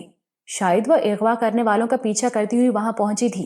اس نے ہوش کی بجائے جوش سے کام لیا اور بجائے اس کے کہ تم لوگوں کو اطلاع دیتی اس نے خود ہی مجھے رہا کرانے کی کوشش کی. اس کوشش میں رضوانہ کو ان لوگوں نے گولی مار دی. ملیحہ بلک بلک کر رونے لگی. ان لوگوں نے رضوانہ کو مار دیا؟ میں چیخ اٹھا. رضوانہ نے میری آنکھوں کے سامنے تڑپ تڑپ کر جان دے دی، ملیحہ نے سسکتے ہوئے کہا. یہ کہہ کر ملیحہ گہرے گہرے سانس لینے لگی. میں نے سہارا دے کر اسے پانی پلایا اور ڈاکٹر کی ہدایت کے مطابق ٹرینکولائزر دے کر سلا دیا۔ ہم سب اس کی داستان سننے میں اتنے محو تھے کہ ہمیں رضا کی آمد کا احساس ہی نہیں ہوا۔ اس نے بھی رضوانہ کی موت کا واقعہ تفصیل سے سن لیا تھا۔ مجھے اس کی موجودگی کا احساس ہوا تو اس وقت ہوا جب وہ بلک بلک کر رویا۔ میں نے بڑھ کر اسے گلے لگا لیا۔ اس کی سسکیاں اور تیز ہو گئیں۔ جب اسے معلوم ہوا کہ میں اور برڈ ہانگ کانگ جا رہے ہیں تو وہ بھی جانے کو مچل گیا۔ میں نے اسے سمجھایا کہ تمہارے یہاں رہنا بہت ضروری ہے، بلکہ تم یہاں کی بجائے ڈیفنس والے بنگلے میں رہو تو زیادہ بہتر ہے۔ وہاں کروڑوں بلکہ اربوں روپے کا خزانہ دفن ہے، تمہیں اس کی بھی تو دیکھ بھال کرنا ہے۔ ہم جلدی لوٹ آئیں گے۔ پھر یہاں ملیحہ بھی ہے، اسے بھی تمہاری ضرورت ہے۔ شہلا کو بھی سہارے کی ضرورت ہے۔ تم یہاں رہ کر بھی میری مدد ہی کرو گے۔ ہانگ کانگ روانگی سے پہلے میر صاحب نے ایک مرتبہ پھر تفصیل سے وہاں کے متعلق بتایا۔ 2-3 ایسے پتے بھی دیے جو کسی ناگہانی آفت میں میرے کام آ سکتے تھے، مگر سب سے بڑی ناگہانی آفت تو وہ کلارا تھی جسے میں کراچی ہی میں چھوڑنا چاہ رہا تھا۔ وہ کسی طور کراچی میں رکنے پر آمادہ نہیں تھی۔ پھر برڈ تھا، وہ بھی ابھی پوری طرح صحت مند نہیں تھا، مگر میرے ساتھ جانے پر بضد تھا۔ میر صاحب مجھے جتنی دیر ہانگ کانگ کی تفصیلات سے آگاہ کرتے رہے، کلارا بے چینی سے سنتی رہی۔ شاید اس سے خاموشی ضبط نہیں ہو رہی تھی، وہ بار بار پہلو بدل رہی تھی۔ میں سب سمجھ رہا تھا اور دل ہی دل میں اس کی بے چینی اور اضطراب سے لطف اندوز ہو رہا تھا۔ میرا خیال ہے کہ اب تو سب کچھ تفصیل سے سمجھ گئے ہوگے کہ تمہیں کیا کرنا ہے، میر صاحب نے اپنی بات ختم کر کے کہا۔ ابھی انہوں نے تمہیں یہ تو بتایا ہی نہیں کہ وہاں 1 پین لے کر جاؤ گے یا 2؟ بلاٹنگ پیپر پر پوائنٹس نوٹ کرو یا کلپ بورڈ پر؟ اسکیل لے جاؤ یا اس کے بغیر ہی کام چل جائے گا؟ پرچہ حل کرنے سے پہلے اسے 2-3 بار غور سے پڑھو یا ملتے ہی پیپر حل کرنا شروع کر دو، کلارا نے جلے کٹے انداز میں کہا۔ اس کے اس انداز پر نہ صرف برڈ بلکہ میر صاحب بھی ہنسنے لگے۔ انہوں نے ہنس کر کہا، کلارا تم سمجھتی ہو کہ مجھے انگلش نہیں آتی ہے؟ مائی ڈیئر، میری عمر کا بیشتر حصہ یورپ میں گزرا ہے۔ انکل، میں تو صرف یہ کہہ رہی ہوں کہ اتنا اگر آپ کسی طوطے کو بھی رٹاتے تو وہ بھی رٹ لیتا۔ تمہیں اندازہ نہیں ہے کلارا، وہاں کیسے کیسے سفاک لوگ جمع ہوں گے، اس لیے میں خرم کو بار بار ان خطرات سے آگاہ کر رہا ہوں۔ اسی وقت ان کا فون آ گیا اور وہ کمرے سے اٹھ کر چلے گئے۔ آخر وہاں جانے کی ضرورت ہی کیا ہے خرم؟ کلارا نے منہ بنا کر کہا، کیا ان دستاویزات اور مائکرو فلمز کو تم بیچنا چاہتے ہو؟ کتنے پیسے ملیں گے تمہیں؟ بتاؤ، تمہیں کتنی رقم کی ضرورت ہے؟ میرا باپ ارب پتی ہے۔ کلارا، میں اتنی زور سے چیخا کہ وہ سہم کر کھڑی ہو گئی۔ آئندہ ایسی گھٹیا بات نہ کرنا۔ تمہیں تو شاید اندازہ بھی نہ ہو کہ میرے پاس کتنی دولت ہے۔ اگر بات دولت ہی کی ہوتی تو اب تک میں ان چیزوں کے دام کھڑے کر لیتا، مگر کبھی کسی بیٹے کو ماں کا سودا کرتے دیکھا ہے؟ اس کی چادر نیلام کرتے دیکھا ہے؟ شاید تم نے دیکھا ہوگا، کیونکہ تم جس مادر پدر معاشرے کی پیداوار ہو وہاں رشتوں کے تقدس کی کوئی اہمیت نہیں ہے۔ وہاں ماں اور بیٹی کی بھی رقابت چلتی ہے، آپس میں باپ اور بیٹے بھی ایک ہی لڑکی کے لیے ایک دوسرے کے دشمن ہو جاتے ہیں۔ مگر یہ پاکستان ہے، ہم لوگ بہت غریب ہیں، بہت خود غرض اور کمینے ہیں، بہت بددیانت ہیں، جھوٹے ہیں، ہم میں ہر عیب ہے، مگر اس کے باوجود چند رشتے ایسے ہیں جن کے لیے ہم جان لے بھی سکتے ہیں اور دے بھی سکتے ہیں۔ میں جوش میں نہ جانے کب تک بولتا رہتا کہ کلارا کی سسکیوں نے مجھے چونکا دیا۔ وہ پہلے تو سسک سسک کر روئی، پھر یوں بلک کر روئی کہ میرے ہاتھ پاؤں پھول گئے۔ روتے روتے اس نے اچانک سر اٹھایا، پھر جھپٹ کر میرا گریبان پکڑ لیا اور جھنجھوڑ کر بولی، خرم، تم اب تک مجھے نہیں سمجھ پائے۔ اب تک تم مجھے اسی معاشرے کی ایک بے راہ رو لڑکی سمجھتے ہو جس نے تمہاری خاطر اپنا وطن چھوڑا، اربوں کی جائیداد کی پرواہ نہیں کی، حتیٰ کہ نشہ بھی چھوڑ دیا۔ تمہاری خاطر خرم، صرف تمہاری خاطر۔ اور تم مجھے تانا دے رہے ہو کہ اس نے جملہ ادھورا چھوڑ کر میرا گریبان تار تار کر ڈالا۔ اب اگر تم نے ایسی کوئی بات کی خرم تو میں خود بھی مر جاؤں گی اور تمہیں بھی مار دوں گی، سمجھے؟ اس کے لہجے میں وحشت تھی۔ سوری کلارا، میں نے شرمندگی سے کہا، مگر تمہیں بھی میری ایک بات ماننا ہوگی۔ میں نے اس کے شانوں پہ ہاتھ رکھ کے اسے صوفے پر بٹھا دیا اور کہا، بولو، مانو گی میری بات؟ اب تک تمہاری باتیں ہی تو مانتی آ رہی ہوں۔ کلارا اب خاصی نارمل ہو چکی تھی۔ پھر وعدہ کرو کہ میرے ساتھ ہانگ کانگ جانے کی ضد نہیں کرو گی، میں نے اس کی آنکھوں میں جھانکتے ہوئے کہا۔ اس نے بے بسی سے میری طرف دیکھا، پھر ہونٹ کاٹتے ہوئے بولی، چلو میں نہیں جاؤں گی، مگر میری بھی ایک شرط ہے، تم روزانہ مجھے فون کرو گے۔ وعدہ تو نہیں کر سکتا کیونکہ ابھی مجھے خود بھی وہاں کے حالات کا علم نہیں ہے، البتہ یہ وعدہ ضرور کرتا ہوں کہ جب بھی موقع ملا تمہیں ضرور فون کروں گا۔ ایگریڈ؟ اوکے، اس نے ہنس کر کہا۔ پھر میں برڈ کی طرف متوجہ ہوا۔ جی آپ فرمائیں، آپ کیا کہنا چاہ رہے ہیں؟ میں نے لہجے کو جان بوجھ کر شوخ بنا لیا تھا۔ مجھے جو کچھ فرمانا تھا فرما چکا ہوں، برڈ نے منہ بنا کر کہا۔ گویا مجھے آپ کا مردہ بھی ڈھونا پڑے گا۔ ان حالات میں آپ کی حفاظت کروں گا یا اپنی؟ آپ فکر مند نہ ہوں۔ برڈ سنجیدہ ہو گیا۔ برڈ آج تک کسی پر بوجھ نہیں بنا۔ میں اگر واقعی مردے میں تبدیل ہو جاؤں تو تم بے شک میری لاش وہیں چھوڑ کر آگے بڑھ جانا۔ اس کی آواز بھرا گئی۔ میں نے اسے سینے سے لگا لیا اور بولا، یار میں تو مذاق کر رہا تھا۔ کیا تم سمجھتے ہو کہ تمہاری موت کی صورت میں تمہیں وہیں کہیں چھوڑ دوں گا؟ نہیں میرے دوست، مجھے یقین ہے کہ میں اگر مر گیا تو تم بھی ایسا نہ کر سکو گے۔ مذاق کی باتوں کو اتنا سنجیدہ لینے کی ضرورت نہیں ہے۔ سنجیدہ تو تم لے رہے ہو۔ میں بتا چکا ہوں کہ میں اب بالکل ٹھیک ہوں۔ میں کسی بھی طرح تمہارے اوپر بوجھ نہیں بنوں گا، نہ میری وجہ سے تمہیں رکاوٹ محسوس ہوگی۔ پھر تم مجھے اپنے ساتھ لے جانے پر آمادہ کیوں نہیں ہو؟ اچھا یار چلو، میں صرف اس لیے کہہ رہا تھا کہ ابھی تمہاری کمزوری باقی ہے۔ نہیں مانتے تو مجھے بھلا کیا اعتراض ہو سکتا ہے؟ اور جہاں تک بوجھ کا تعلق ہے تو میں بھلا اس قابل کہاں ہوں؟ تم تو عادی ہو اس نرم و نازک نرس کے سہارے کے۔ میرے وجود میں وہ مہک اور جسم میں وہ گداز کہاں ہے؟ او بھائی گداز! میر صاحب نے میری بات کاٹ دی۔ وہ نہ جانے کب کمرے میں آ گئے تھے۔ بس اب تم روانگی کی تیاری کرو۔ میں تو تیار ہوں، مگر اب یہ برڈ بھی میرے ساتھ جا رہا ہے۔ اس کے ویزے میں کم از کم 1 دن تو لگے گا ہی۔ میری بات سن کر برڈ مسکرایا۔ برڈ کوئی کام کچا نہیں کرتا۔ میں نے کئی دن پہلے اپنے پاسپورٹ پر ہانگ کانگ کا ویزا لگوا لیا تھا۔ فورن ایکسچینج کا بندوبست بھی ہو گیا ہے۔ میرا تو سوٹ کیس بھی تیار ہے۔ میں نے حیرت سے اس کی طرف دیکھا اور بولا، تمہیں یقین تھا کہ میں تمہیں اپنے ساتھ ضرور لے جاؤں گا؟ مجھے 101% یقین تھا کہ تم میری بات نہیں ٹالو گے۔ اگر تم انکار کر بھی دیتے تو میں اپنے طور پہ چلا جاتا۔ بہرحال تمہاری سب تیاری مکمل ہے تو پھر چلو، میں نے طویل سانس لے کر کہا۔ ہماری گفتگو کے دوران میں رضا بہت حسرت سے ہمیں دیکھ رہا تھا۔ بالآخر اس سے رہا نہ گیا اور وہ جھجکتے ہوئے بولا، خرم صاحب میں نہیں رضا، میں نے اس کی بات کاٹ دی۔ میں تم سے پہلے بھی کہہ چکا ہوں کہ تمہارا یہاں رہنا بہت ضروری ہے۔ یہاں شہلا ہے، ملیحہ ہے، اور سب سے اہم وہ، یہ خود بھی اتنا ناسمجھ نہیں ہے خرم۔ برڈ نے اس ڈر سے مجھے جملہ پورا نہ کرنے دیا کہ کہیں میں خزانے کا تذکرہ نہ کر بیٹھوں۔ میں واقعی خزانے کا تذکرہ کرنے والا تھا جسے ان لوگوں نے ڈیفینس والے بنگلے میں کہیں چھپایا تھا۔ روانگی سے پہلے میں شہلا سے ملا تو مجھ سے کوئی بات نہ ہو سکی۔ مجھے امید نہیں تھی کہ میں اس مہم سے زندہ لوٹ بھی سکوں گا یا نہیں، مگر میں نے شہلا کو اس مہم کی ہولناکی کے بارے میں نہیں بتایا تھا۔ بس میں نے اس کے سر پہ ہاتھ پھیرا اور جلدی سے واپس مڑ گیا۔ مبادہ وہ میری آنکھوں میں چھلک آنے والے آنسو نہ دیکھ لے۔ وہ تو میرے ساتھ ایئرپورٹ بھی جانا چاہ رہی تھی، مگر میر صاحب نے سختی سے منع کر دیا کہ خرم کے ساتھ ایئرپورٹ کوئی نہیں جائے گا۔ میر صاحب نے محض چند گھنٹوں میں میرا جو پاسپورٹ بنوایا تھا اس میں میرا نام شہباز خان تھا، اور انہوں نے برڈ کو ہدایت کی تھی کہ اب وہ مجھے اسی نئے نام سے مخاطب کرے۔ ہم لوگ بخیر و عافیت ہانگ کانگ پہنچ گئے۔ برڈ کی چستی و توانائی حیرت انگیز طور پر بہت تیزی سے لوٹ رہی تھی۔ اب یا تو یہ بدلی ہوئی آب و ہوا اور ماحول کا اثر تھا، یا پھر عرصے سے بستر پر پڑے پڑے اس کے جسم کے عضلات ناکارہ ہو گئے تھے۔ اسے صحت مند دیکھ کر مجھے بہت خوشی ہو رہی تھی۔ میر صاحب نے ہمیں ہدایت کی تھی کہ ہانگ کانگ پہنچ کر وہاں کے اومنی ہوٹل میں قیام کرنا۔ اس کا مالک بھی میر صاحب کا دوست تھا۔ ٹیکسی میں بیٹھ کر میں نے ڈرائیور کو اومنی ہوٹل چلنے کی ہدایت کی اور آنکھیں موند لیں۔ مجھے تھکن تو نہیں ہوئی تھی، مگر میں انہماک سے آئندہ لائحہ عمل پر غور کرنا چاہتا تھا۔ برڈ اس سے پہلے بھی ہانگ کانگ آ چکا تھا، اس لیے وہ نہایت دلچسپی سے باہر کے مناظر دیکھ رہا تھا۔ میں نے اسے باہر کے نظاروں میں دلچسپی لیتے دیکھا اور ایک مرتبہ پھر آنکھیں موند لیں۔ ہے تم اس طرف کہاں جا رہے ہو؟ برڈ کی کرخت آواز سن کر میں نے آنکھیں کھول دیں۔ وہ ڈرائیور سے مخاطب تھا۔ اے مسٹر، سنا نہیں تم نے؟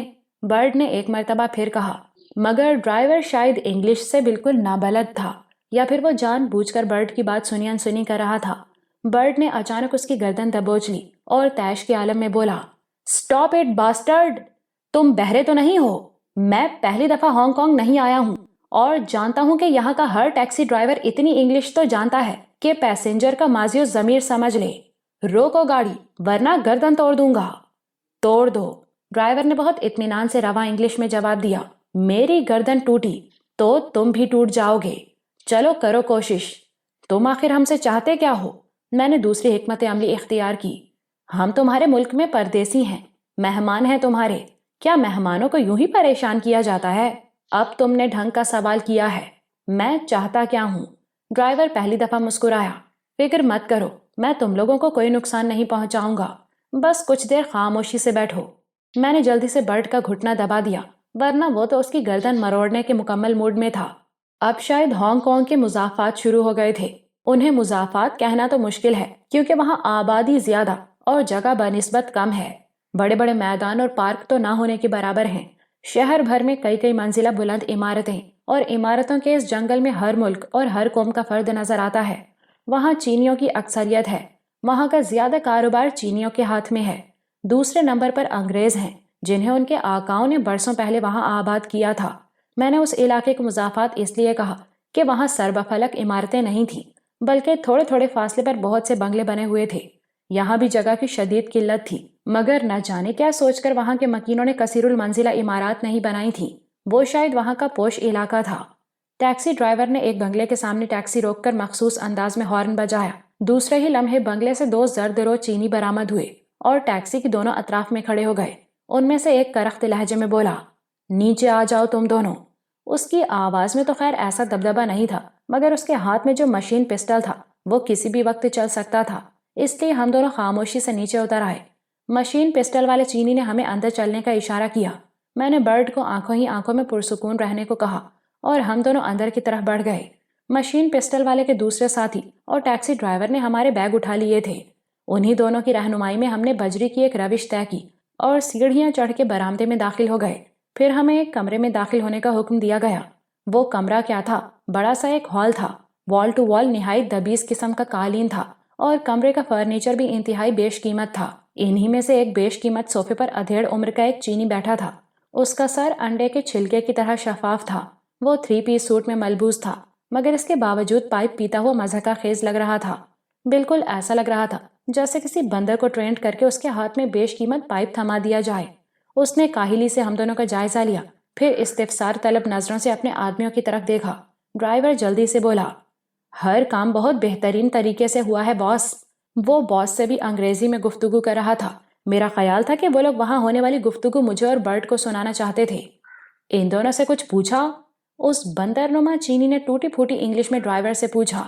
ابھی اس کا موقع ہی کہاں ملا ہے باس۔ ڈرائیور کی انگلش نسبتاً بہتر تھی۔ تو اب پوچھو، اس نے کاہلی سے پائپ کو ایش ٹرے میں جھٹکتے ہوئے کہا۔ حیرت مجھے یہ تھی کہ آخر وہ ہم سے کیا پوچھنا چاہ رہے تھے اور کیوں۔ وہ لوگ میرے لیے بالکل اجنبی تھے، کبھی وانگ یو یا مسٹر او کے سلسلے میں بھی ان سے واسطہ نہیں پڑا تھا۔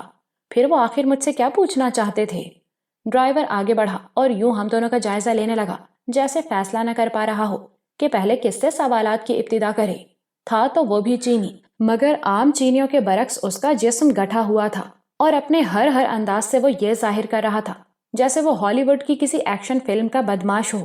اس کی ساری بدماشی کا دار و مدار اس مشین پسٹل پر تھا جو اس کے ہاتھ میں دبا ہوا تھا۔ آخر میں نے ہی اس خاموشی کو توڑا اور بیزاری سے بولا، اب پوچھ بھی لو جو کچھ پوچھنا ہے، یوں شرمانے سے کام نہیں چلے گا۔ وہ ایک قدم اور آگے بڑھ آیا۔ اب وہ میرے ہاتھ کی پہنچ میں تھا۔ اس کی اس جرأت سے تو مجھے یقین ہو گیا کہ وہ میرے متعلق کچھ نہیں جانتا، ورنہ کم از کم 5-6 فٹ دور رہ کر بات کرتا۔ اس نے بہت اسٹائل سے مشین پسٹل کو اپنی انگلیوں میں دائرے کی شکل میں گردش دی اور لہجے کو گمبھیر بنا کے بولا، براؤن شوگر کا سٹف کہاں چھپایا ہے تم لوگوں نے؟ Brown sugar? مجھے بے ساختہ ہنسی آ گئی۔ یار ہمارے ملک میں تو آج کل وائٹ شوگر کی بھی شارٹیج ہے، تم براؤن شوگر کی بات کر رہے ہو؟ ابھی سب مسخرہ پن بھول جاؤ گے۔ میں پہلے پہل نرمی برتنے کا عادی ہوں۔ او بھائی، تم مجھے سمجھ کیا رہے ہو؟ میں کوئی منشیات کا سمگلر نہیں ہوں، پاکستانی سیاح ہوں اور یہاں چند دن سستانے آیا ہوں۔ تمہیں غلط فہمی ہوئی ہے، مجھے براؤن اور وائٹ شوگر سے کوئی انٹرسٹ نہیں ہے۔ میری بات پر صوفے پر بیٹھا ہوا بندر نما باس چونک اٹھا اور یکلخت اس کی کاہلی رخصت ہو گئی۔ وہ جھپٹ کر کھڑا ہوا اور جناتی انگلش اور چینی میں کچھ بولا جس کا لب لباب یہ تھا کہ اپنے پاسپورٹ دکھاؤ۔ میں نے جیب میں ہاتھ ڈالنے کی کوشش کی تو ڈرائیور جھپٹ کر آگے بڑھا اور بولا، حرکت مت کرنا، اپنے ہاتھ اٹھا لو، پاسپورٹ میں خود نکال لوں گا۔ مجھے اس کی بات پر ہنسی آ گئی۔ میں نے استہزائیہ لہجے میں کہا، یار صرف پاسپورٹ ہی نکالنا، ورنہ ہانگ کانگ کے ٹیکسی ڈرائیوروں کی شہرت کچھ اچھی نہیں ہے اس معاملے میں۔ اس نے میرے کوٹ کی اندرونی جیب سے پاسپورٹ نکال لیا، اسے الٹ پلٹ کر دیکھا، پھر اس کے اندراجات پڑھنے لگا۔ شہباز خان، سن آف دلاور خان، قد 6 فٹ 1 انچ، وزن 210 پاؤنڈ، آنکھوں کا رنگ بھورا، بالوں کی رنگت بھی براؤن، شناختی علامت پیشانی پر چوٹ کا نشان، تاریخ پیدائش الو کا پٹھا۔ بندرنما باس گرج کر بولا، کیا تجھے نام پڑھ کے اندازہ نہیں ہوا کہ تو غلط آدمی کو لے آیا ہے؟ تم لوگ آنکھیں کھلی رکھ کے تو کام نہیں کرتے۔ مجھے شہباز خان نہیں بلکہ محمد اکبر چاہیے۔ پھر اس کا حلیہ دیکھ، کیا اکبر اتنا ہی لمبا اور مضبوط جسم کا مالک ہے؟ کیا اس کے بال براؤن ہیں؟ کیا اس کی رنگت اتنی ہی سرخ و سفید ہے؟ مگر باس، بال براؤن کیے بھی تو جا سکتے ہیں۔ اور شٹ اپ! باس دھاڑا، لگتا ہے اب تو ناکارہ ہو گیا ہے اور تجھے ریٹائر کرنا پڑے گا۔ باس پلیز مجھے ایک موقع اور دے دیں، میں دراصل اس کے غیر ملکی ساتھی کی وجہ سے دھوکہ کھا گیا۔ اکبر کے ساتھ بھی ایک امریکن سفر کر رہا ہے، اس کا نام رابرٹ ہے، اور وہ چلو امریکی کا پاسپورٹ بھی چیک کیے لیتے ہیں، ابھی معلوم ہو جائے گا کہ اس کا نام رابرٹ ہے یا جارج پنجم۔ ان کے طلب کرنے سے پہلے ہی برڈ نے اپنا پاسپورٹ نکالا اور بندرنما باس کی طرف بڑھا دیا۔ باس نے اس کے پاسپورٹ کا جائزہ لیا، پھر زہر آلود لہجے میں اپنے ماتحت سے بولا، یہ بھی رابرٹ نہیں ہے۔ اب ان معزز لوگوں کو باعزت طریقے سے وہاں چھوڑ کر آؤ جہاں یہ جانا چاہتے تھے، اور 12 گھنٹے کے اندر اندر مجھے اکبر اور اس کا ساتھی چاہیے۔ یہ تمہارے لیے آخری موقع ہے۔ بندرنما باس کا لہجہ اچانک صفاق ہو گیا۔ ٹیکسی ڈرائیور نے ہمیں یوں دیکھا جیسے کچا کھا جائے گا، پھر اس نے ہمیں ٹیکسی میں بٹھایا۔ ہمارا سامان بھی خود ہی اس نے ڈکی میں رکھا اور ہمیں اومنی ہوٹل ہانگ کانگ کے مین گیٹ پر اتار کر پیسے لیے بغیر ہی تیزی سے روانہ ہو گیا۔ ہمیں دیکھ کر ہوٹل کا ایک پورٹر ہماری طرف لپکا اور ہمارے سوٹ کیس اٹھا لیے۔ کاؤنٹر پر ایک شعلہ جوالہ بیٹھی مسکراہٹ کی بجلیاں گرا رہی تھی۔ جب میں نے اس سے ایک بڑے یا 2 چھوٹے کمروں کا مطالبہ کیا تو اس نے مایوسی سے کندھے اچکائے اور بدستور مسکراتے ہوئے بولی، "There is no room at the moment." اس کی انگلش بھی واجبی سی تھی، مگر یہی کیا کم تھا کہ وہ انگلش سمجھ لیتی تھی۔ میں نے کہا، "If you don't mind, I want to see the manager." اگر آپ کو اعتراض نہ ہو تو میں ہوٹل کے مینیجر سے ملنا چاہوں گا۔ Wait a minute please. اس نے تبسم کی بجلیاں گراتے ہوئے کہا، پھر انٹرکام پر چینی میں کچھ چوں چاں چوں کرنے کے بعد بولی، "mister manager is coming here." چند منٹ بعد میرے سامنے تھل تھل کرتے جسم اور باوقار چہرے والا ایک چینی کھڑا تھا۔ اس نے مجھ سے اور برڈ سے باری باری مصافحہ کرتے ہوئے بتایا کہ یہاں واقعی کوئی کمرہ خالی نہیں ہے، ہر کمرے میں مہمان موجود ہیں، صرف 2 کمرے خالی ہیں، مگر ان کی بھی بکنگ ہو چکی ہے۔ پھر وہ مسکرا کر بولا، اب یہ مت کہیے گا کہ میں اس ہوٹل کے مالک سے ملنا چاہتا ہوں، کیونکہ میں ہی اس ہوٹل کا مالک بھی ہوں۔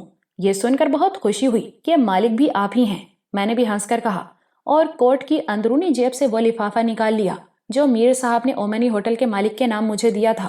میں نے لفافہ اس کی طرف بڑھاتے ہوئے کہا، میرا تعلق پاکستان سے ہے اور مجھے میر صاحب نے آپ کے پاس بھیجا ہے۔ یہ سنتے ہی وہ اس تیزی سے میری طرف جھپٹا کہ میں اچھل کر ایک قدم پیچھے ہٹ گیا۔ اس نے بے اختیار مجھے سینے سے لگا لیا اور بولا، تمہیں میرے یار نے بھیجا ہے اور تم اب تک خاموش کھڑے ہو؟ احمق آدمی، تم دونوں کے لیے تو اس ہوٹل میں پہلے ہی کمرے بک ہو چکے ہیں۔ اگر کمرے نہ بھی ہوتے تو میں ابھی اور اسی وقت کسی بھی کمرے کو خالی کرا لیتا۔ پھر اس نے کاؤنٹر سے چابی لی اور میرے حوالے کرتا ہوا بولا، یہ تم دونوں کے کمروں کی چابیاں ہیں، پورٹر تمہیں کمروں تک پہنچا دے گا۔ تم لوگ فریش ہو جاؤ، آرام کرو، میرے پاس ایک پارٹی بیٹھی ہے، ورنہ میں بھی تمہارے ساتھ کمرے تک چلتا۔ پھر وہ کاؤنٹر پر بیٹھی حسینہ سے مخاطب ہوا، یہ دونوں میرے خصوصی مہمان ہیں، انہیں VIP توجہ ملنا چاہیے۔ اس نے ایک مرتبہ پھر ہم دونوں سے مصافحہ کیا اور کمرے میں آنے کا وعدہ کر کے تھل تھل کرتا اپنے کمرے کی طرف بڑھ گیا۔ اومنی ہوٹل واقعی صاف ستھرا اور شاندار ہوٹل تھا۔ میرا اور برڈ کا کمرہ برابر برابر تھا۔ وہ اپنا سوٹ کیس کمرے میں رکھوا کے اور ایک شاور لے کر میرے کمرے میں آ بیٹھا تھا۔ میں بھی اس وقت تک نہا دھو کر فریش ہو چکا تھا اور روم سروس کو کافی کا آرڈر دے چکا تھا۔ کافی کی چسکیاں لیتے ہوئے برڈ نے کہا، خرم، ہمیں اب پہلی فرصت میں ہتھیاروں کا بندوبست کرنا ہے۔ اس سلسلے میں بھی میر صاحب نے ایک پارٹی کا ایڈریس دیا تھا، ابھی کافی پی کر وہیں چلتے ہیں۔ ہتھیار کے بغیر تو میں خود کو ادھورا سمجھتا ہوں۔ ارے، میں نے مسخرے پن سے کہا، یہ بات تم نے مجھے پہلے نہیں بتائی، ورنہ میں بازار سے کم از کم ایک شکاری چاقو ہی خرید لیتا۔ ہاں، شکاری چاقو پر یاد آیا، مجھے مخصوص قسم کے ان خنجروں کی بھی ضرورت ہوگی جو ہر آڑے وقت میں میرے کام آتے ہیں۔ یہاں تو میرے پاس وہ بھی نہیں ہے، مگر یہاں ایک مخصوص دکان پر مل جاتے ہیں۔ کافی پی کر ہم کاؤنٹر پر پہنچے اور اپنے کمروں کی چابیاں اس شعلہ بدن کے حوالے کرنے کے بعد باہر نکل آئے۔ میری ڈائری میں اس شخص کا پتہ موجود تھا جہاں سے ہمیں بقول میر صاحب .22 کے ریوالور سے لے کر ہینڈ گرینیڈ تک مل سکتا تھا۔ ہانگ کانگ کی ٹیکسیاں بھی ایسی ہیں جن میں بیٹھنے کی حسرت یہاں کے روسا کے دل میں بھی موجود ہے۔ جلد ہی ہمیں ٹیکسی مل گئی۔ ٹیکسی ڈرائیور اس سے قبل شاید کسی جہاز کا پائلٹ رہ چکا تھا۔ اس نے منٹوں میں ہمیں مطلوبہ پتے پر پہنچا دیا۔ وہاں پہنچ کر میری آنکھیں پھٹی کی پھٹی رہ گئیں۔ میں نے برڈ کی طرف دیکھا، وہ بھی حیرت سے آنکھیں پھاڑے اس بنگلے کے بند گیٹ کو گھور رہا تھا۔ پھر اس نے اپنی کھوپڑی سہلاتے ہوئے میری طرف دیکھا اور منہ میں بڑبڑایا، یار خرم، یہ چکر کچھ سمجھ میں نہیں آیا۔ میں نے کوئی جواب دیے بغیر ایک مرتبہ پھر وہ پتہ نکالا۔ وہ کسی مسٹر سی شوکی کا پتہ تھا۔ گیٹ پر اسی کے نام کی نیم پلیٹ بھی لگی ہوئی تھی۔ بنگلہ نمبر بھی غلط نہیں تھا۔ فکر کی بات یہ تھی کہ یہ وہی بنگلہ تھا جہاں سے کچھ دیر قبل ہمیں روانہ کیا گیا تھا۔ میں نے چند لمحوں تک سوچا، پھر کال بیل پر انگلی رکھ دی۔ کچھ دیر بعد دروازے کی ذیلی کھڑکی کھلی اور کاہل سا ایک چینی نمودار ہوا۔ ہمیں دیکھ کر وہ بھی بری طرح چونک اٹھا۔ شاید اس نے بھی کچھ دیر قبل ہمیں قیدیوں کی حیثیت سے دیکھا تھا۔ اب کیا بات ہے؟ وہ پھاڑ کھانے والے لہجے میں بولا۔ یہ جملہ اس نے ٹوٹی پھوٹی انگلش میں ادا کیا تھا۔ پہلی بات تو یہ کہ تمیز سے بات کرو، میں نے سخت لہجے میں کہا، اور ہماری آمد کی اطلاع مسٹر شواکی تک پہنچا دو۔ وہ چند لمحے تک مجھے اور برڈ کو گھورتا رہا، جیسے فیصلہ کرنا چاہ رہا ہو کہ ہمیں شواکی تک پہنچایا جائے یا نہیں۔ جاؤ، اچانک برڈ سخت لہجے میں بولا۔ برڈ کے تیور دیکھ کر وہ پھرتی سے اندر غائب ہو گیا۔ اس کی بدحواسی پر برڈ کے ساتھ مجھے بھی ہنسی آ گئی۔ مشکل سے 2 منٹ بعد وہ پھر نمودار ہوا اور بولا، چلو باس تم لوگوں کو بلا رہے ہیں۔ ہم گیٹ کی ذیلی کھڑکی سے اندر داخل ہوئے تو وہاں 3 مسلح چینی کھڑے تھے۔ ان میں سے ایک نے آگے بڑھ کر بہت نرم لہجے میں کہا، آپ لوگوں کو جامع تلاشی دینا ہوگی، یہ میرا نہیں بلکہ باس کا حکم ہے۔ وہ پائپ پینے والا بندر حکم بھی چلاتا ہے، میں نے اردو میں کہا۔ چینی نے کچھ نہ سمجھنے والے انداز میں مجھے دیکھا، پھر پھرتی سے میری اور برڈ کی تلاشی لے ڈالی۔ اس طرف سے مطمئن ہو کر وہی چینی ہمیں لے کر پھر اسی کمرے میں پہنچا۔ کمرے کا منظر وہی تھا جو کچھ گھنٹے قبل تھا، فرق صرف یہ تھا کہ وہ بندر نما باس صوفے پر بیٹھنے کی بجائے کمرے میں ٹہل رہا تھا۔ اس کی آنکھوں میں الجھن تھی۔ اس نے حیرت سے ہمیں دیکھا، پھر پوچھا، اب کیا چاہتے ہو تم لوگ؟ کیا میرے کسی آدمی نے تمہاری کوئی چیز چھین لی ہے یا وہ ٹیکسی ڈرائیور تمہارا سامان لے اڑا؟ ایسی کوئی بات نہیں ہے مسٹر شواکی، میں نے ہنس کر کہا، پھر جیکٹ کی اندرونی جیب سے میر صاحب کا خط نکال کر شواکی کے حوالے کر دیا۔ وہ خط میر صاحب نے اسی کے نام لکھا تھا۔ خط پڑھ کر وہ شکایتی انداز میں بولا، تم نے اسی وقت کیوں نہ بتایا جب وہ الو کا پٹھا ٹیکسی ڈرائیور تمہیں یہاں لایا تھا؟ کیسی بات کر رہے ہو؟ مجھے کیا معلوم تھا کہ میر صاحب نے تمہارے ہی لیے وہ خط دیا ہے؟ یہ تو ہمیں بعد میں معلوم ہوا کہ… پلیز، شواکی نے میری بات کاٹ دی، جو کچھ ہوا مجھے اس کا افسوس ہے۔ اس نے پائپ سلگاتے ہوئے کہا، اگر انجانے میں تمہیں کوئی نقصان پہنچ جاتا تو میں اپنے دوست کو کیا منہ دکھاتا؟ منہ تو خیر تمہارا اب بھی دکھانے کے قابل نہیں ہے، میں نے ہنس کر اردو میں کہا، پھر جلدی سے انگلش میں بولا، اب اس غصے کو ختم کرو، ہم بھی سب کچھ بھول گئے، تو پھر ابھی تک کھڑے کیوں ہو؟ شواکی مسکرایا، آرام سے بیٹھ جاؤ، یہ کہہ کر اس نے کسی کو آواز دی۔ دوسرے ہی لمحے ایک ملازم سر جھکائے کمرے میں داخل ہوا۔ وہ ملازم کم اور بدماش زیادہ لگ رہا تھا۔ شواکی نے اس سے کچھ چوں چنگ چاں کر چوں کیا اور وہ سر جھکائے ہوئے الٹے قدموں لوٹ گیا۔ شواکی ہم سے پاکستان اور میر صاحب کے بارے میں پوچھتا رہا۔ جب اسے یہ علم ہوا کہ میر صاحب خود بھی یہاں آنے والے ہیں تو وہ اچھل پڑا اور پوچھنے لگا، میر صاحب کب تک آئیں گے؟ میں انہیں ایئرپورٹ پر ریسیو کروں گا۔ یہ تو مجھے بھی نہیں معلوم کہ وہ کس دن یہاں پہنچیں گے، میں نے جواب دیا، بس اتنا معلوم ہے کہ 2-1 روز میں پہنچ جائیں گے۔ اس دوران میں شواکی کا ملازم اشیاء خورد و نوش کی ٹرالی لے کر آ گیا تھا۔ ٹرالی انواع و اقسام کی چیزوں سے بھری ہوئی تھی۔ نچلے حصے میں واڈکا کی ایک بوتل، آئس کیوبز اور نفیس قسم کے 3 گلاس موجود تھے۔ بوتل اور گلاس دیکھتے ہی مجھ سے پہلے برڈ نے کہا، صرف 2 گلاس بنانا مسٹر شواکی، خرم شراب نہیں پیتا۔ شواکی نے بندر کی طرح پلکیں جھپکا کر مجھے دیکھا، پھر سنجیدگی سے بولا، بہت اچھا کرتا ہے، پھر میں اس کے لیے کوئی سافٹ ڈرنک منگواتا ہوں۔ مجھے حیرت ہو رہی تھی کہ اس دبلے پتلے گنجے اور ناٹے آدمی کو باس کس الو کے پٹھے نے بنا دیا۔ یہ ڈارون کے نظریہ ارتقاء کی ابتدائی شکل تھی۔ پھر اچانک مجھے وانگیو کا خیال آ گیا۔ وہ بھی تو شواکی کی طرح پستہ قد تھا مگر بلا کا فائٹر تھا۔ شواکی میں کوئی نہ کوئی ایسی خوبی ضرور ہوگی جو وہ باس بنا بیٹھا تھا۔ کھانے پینے سے فارغ ہو کر میں مطلب کی بات پر آ گیا، مسٹر شواکی، ہم لوگوں کو کچھ اسلحہ چاہیے۔ فکر مت کرو، تمہیں ہر قسم کا اسلحہ فراہم کر دوں گا، آدمیوں کی ضرورت ہو تو وہ بھی مل جائیں گے، شواکی نے جواب دیا اور اپنی جگہ سے اٹھ کھڑا ہوا۔ آؤ میرے ساتھ۔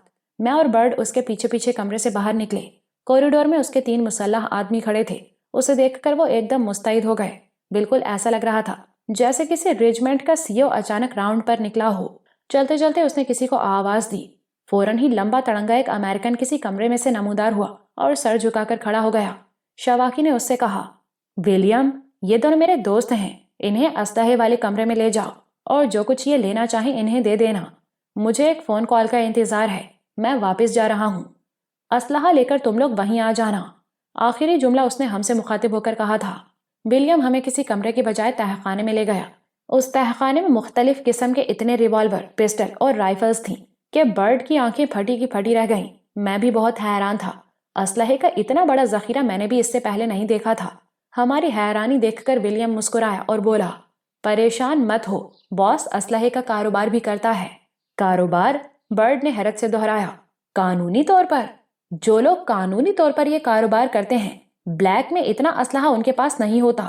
ہمارے زیادہ تر گاہک بین الاقوامی دہشت گرد اور وہ تنظیمیں ہیں جو طاقت کے بل پر انقلاب لانا چاہتی ہیں۔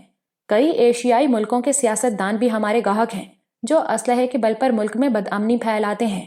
مجھے ولیم پر حیرت تھی کہ وہ اپنے باس کے اس کاروبار کی تفصیل ہمیں کیوں بتا رہا ہے۔ اسے تو صرف اتنا معلوم تھا کہ ہم باس کے دوست ہیں۔ آخر میں نے اس سے یہ سوال کر ہی دیا۔ میرے سوال پر وہ یوں مسکرایا جیسے کسی بچے نے کوئی احمقانہ بات کہہ دی ہو۔ مسٹر خرم، باس کا یہ کاروبار خفیہ نہیں ہے۔ ہمیں تو دنیا کا ہر وہ شخص جانتا ہے جس نے ہم سے مال خریدا ہے۔ میں نے اس سلسلے میں زیادہ سر کھپانا فضول سمجھ کے موضوع بدل دیا اور ولیم سے کہا، مجھے اور میرے ساتھی کو ایک مشین پسٹل، 2.38 کے کولٹ ریوالور اور ایک اوزی رائفل اور فاضل راؤنڈ چاہیے۔ ہینڈ گرینیڈ اور ٹائم بم نہیں لوگے؟ اس نے پوچھا۔ اس کے لہجے سے مجھے بالکل یہ اندازہ نہیں ہو سکا کہ اس نے طنز کیا ہے یا ہمیں یاد دلایا ہے۔ ممکن ہے بعد میں بھی ہمیں مزید اسلحے کی ضرورت پڑے۔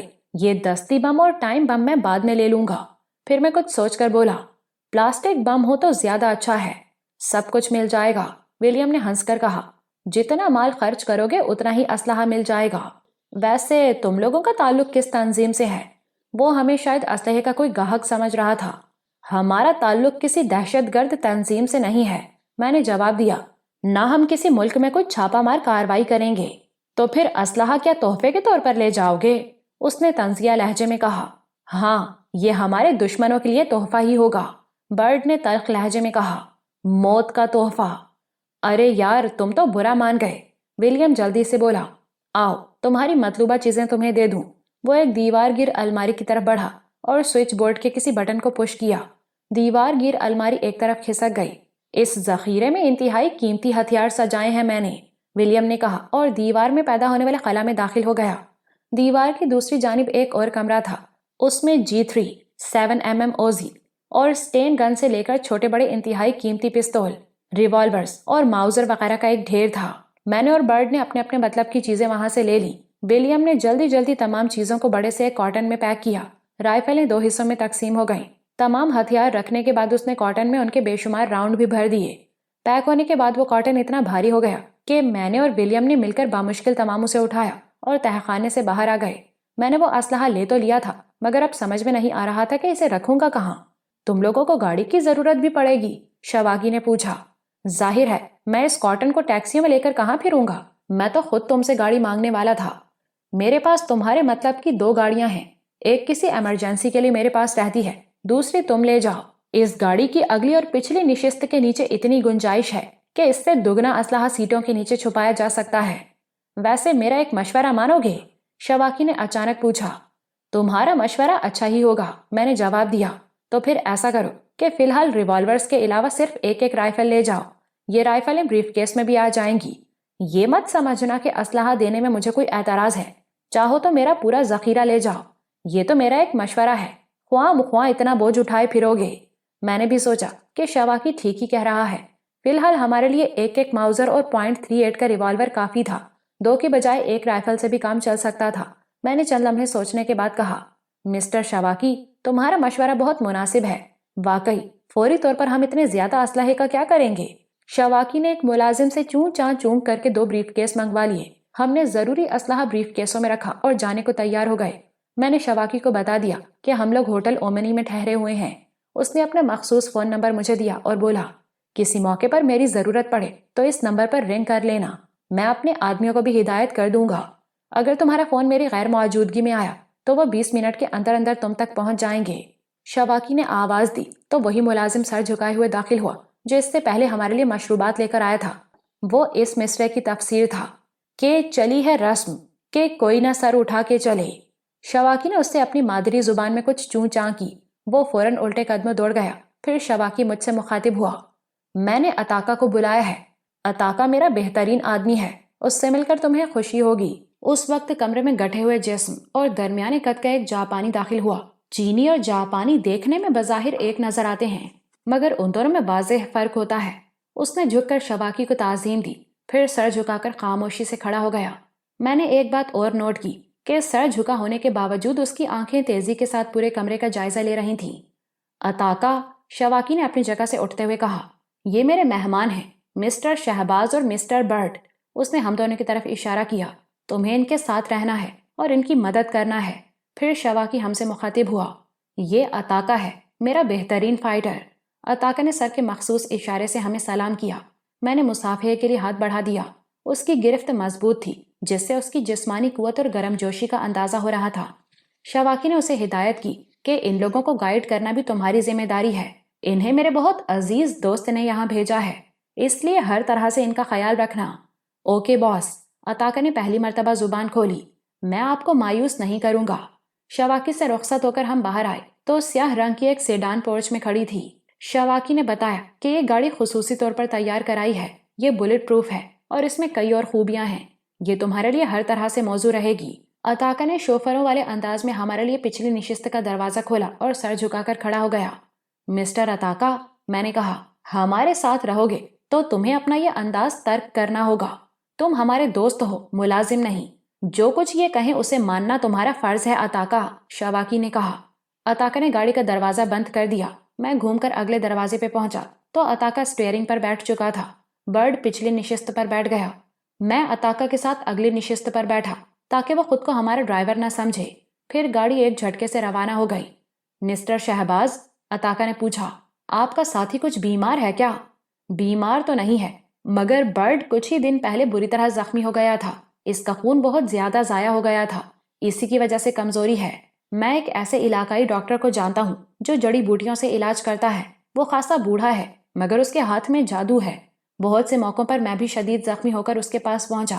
اس کے پاس ایسی نایاب جڑی بوٹیوں کے عرق اور مرہم ہیں کہ مردے کو پلاؤ تو وہ بھی زندہ ہو جائے۔ جڑی بوٹیوں کے علاج میں چینی یوں بھی ماہر ہوتے ہیں جیسے آپ کے یہاں پرانے حکیم ہوتے ہیں۔ کیا ہم ابھی چل سکتے ہیں؟ عطاقہ نے جواب دیا، آپ کہیں تو میں آپ کو سیدھا وہیں لے چلوں۔ میں اب بالکل ٹھیک ہوں، برڈ نے منہ بنا کر کہا۔ اسے اپنی کمزوری کے تذکرے پر غصہ آ رہا تھا۔ تم ایک دفعہ وہاں چلو تو، عطاقہ نے کہا، بوڑھے ڈاکٹر کی ایک ہی خوراک میں کسی گھوڑے کی طرح چاقو چوبند ہو جاؤ گے۔ برڈ نے کوئی جواب نہ دیا۔ عطاقہ بھی خاموشی سے ڈرائیونگ کرتا رہا۔ میں نے باہر کے مناظر پر نظریں جما دی۔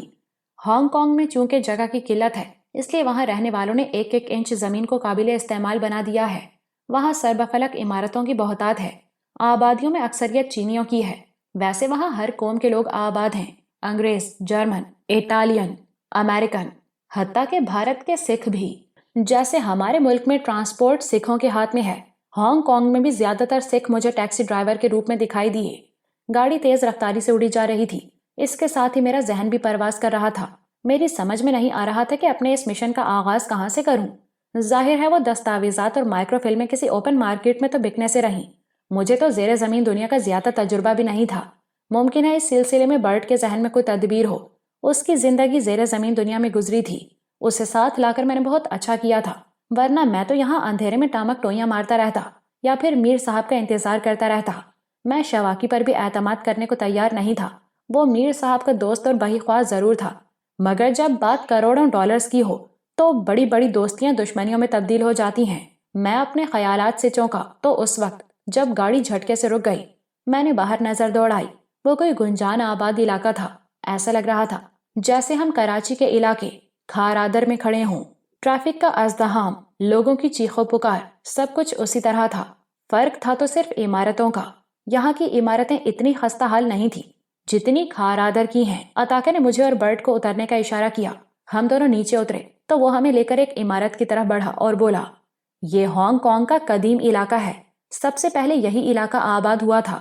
اس سامنے والی بلڈنگ کے 5ویں فلور پر وہ بوڑھا ڈاکٹر رہتا ہے۔ خلاف توقع عمارت میں لفٹ بھی موجود تھی۔ ہم لفٹ کے ذریعے 5ویں فلور پر پہنچے۔ ہر فلور پر آمنے سامنے 2 فلیٹس تھے۔ عطاقہ نے بائیں ہاتھ کے پہلے فلیٹ کی کال بیل کا بٹن دبا دیا۔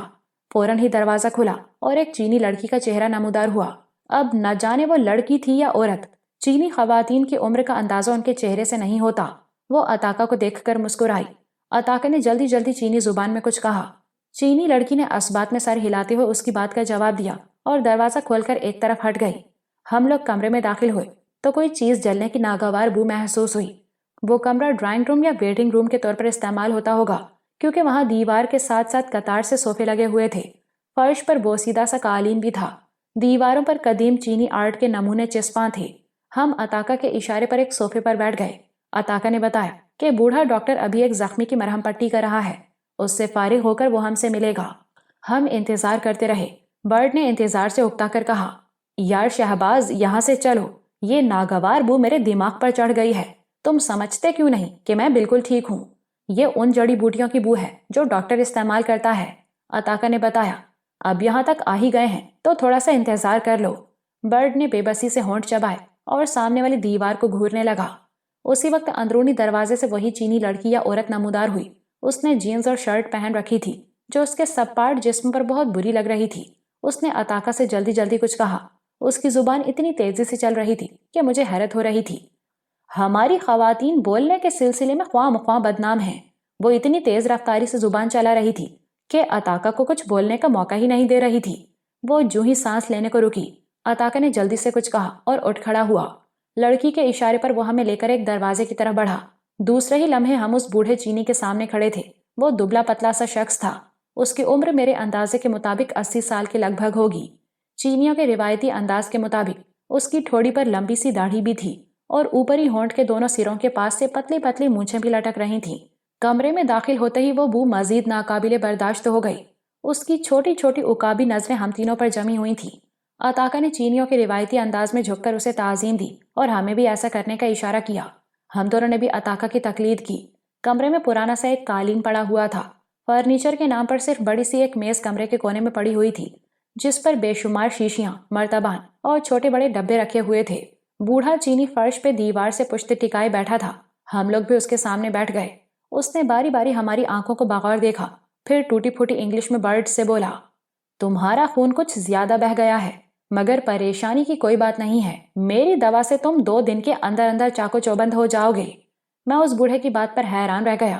اسے بھلا کیسے معلوم ہوا کہ ہم تینوں میں سے برڈ کو دوا کی ضرورت ہے؟ برڈ بھی حیرت سے اس بوڑھے کو دیکھ رہا تھا۔ اس نے عطاقہ کی طرف دیکھا۔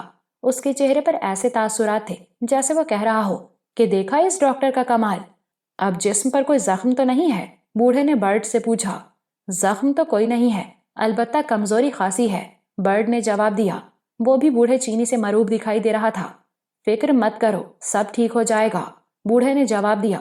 پھر وہ اس میز کی طرف بڑھ گیا جس پر مرتبان اور ڈبے رکھے ہوئے تھے۔ اگر اس فلیٹ سے نکلنے کا ایک ہی راستہ تھا جس کے ذریعے ہم یہاں پہنچے تھے، تو پھر وہ زخمی کہاں گیا جس کی مرہم پٹی ہو رہی تھی؟ میں نے یہی سوال عطاقہ سے سرگوشی میں کیا تو وہ ہنس کر آہستہ سے بولا، وہ زخمی اندر والے کمرے میں ہوگا۔ شدید زخمیوں کو ڈاکٹر 24 گھنٹے اور بعض اوقات تک 3 دن اپنی نگرانی میں رکھتا ہے۔ تم تو ہر بات کو شک و شبہ کی نظر سے دیکھ رہے ہو۔ اس دوران میں بوڑھا ایک گلاس میں سیاہی مائل سرخ مشروب لے کر آ گیا۔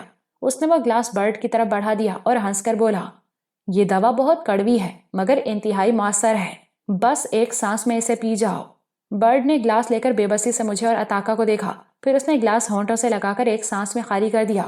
اس کے چہرے پر ایسے تاثرات تھے جیسے نیم کے پتوں کا تلخ عرق پی لیا ہو۔ گلاس رکھ کے اس نے ابکائی سی لی۔ بوڑھے نے جلدی سے ایک اور گلاس اس کی طرف بڑھا دیا اور بولا، دوا کی کڑواہٹ مارنے کے لیے یہ پی لو، ورنہ تمہیں کیا ہو جائے گی اور فائدہ کوئی نہیں ہوگا۔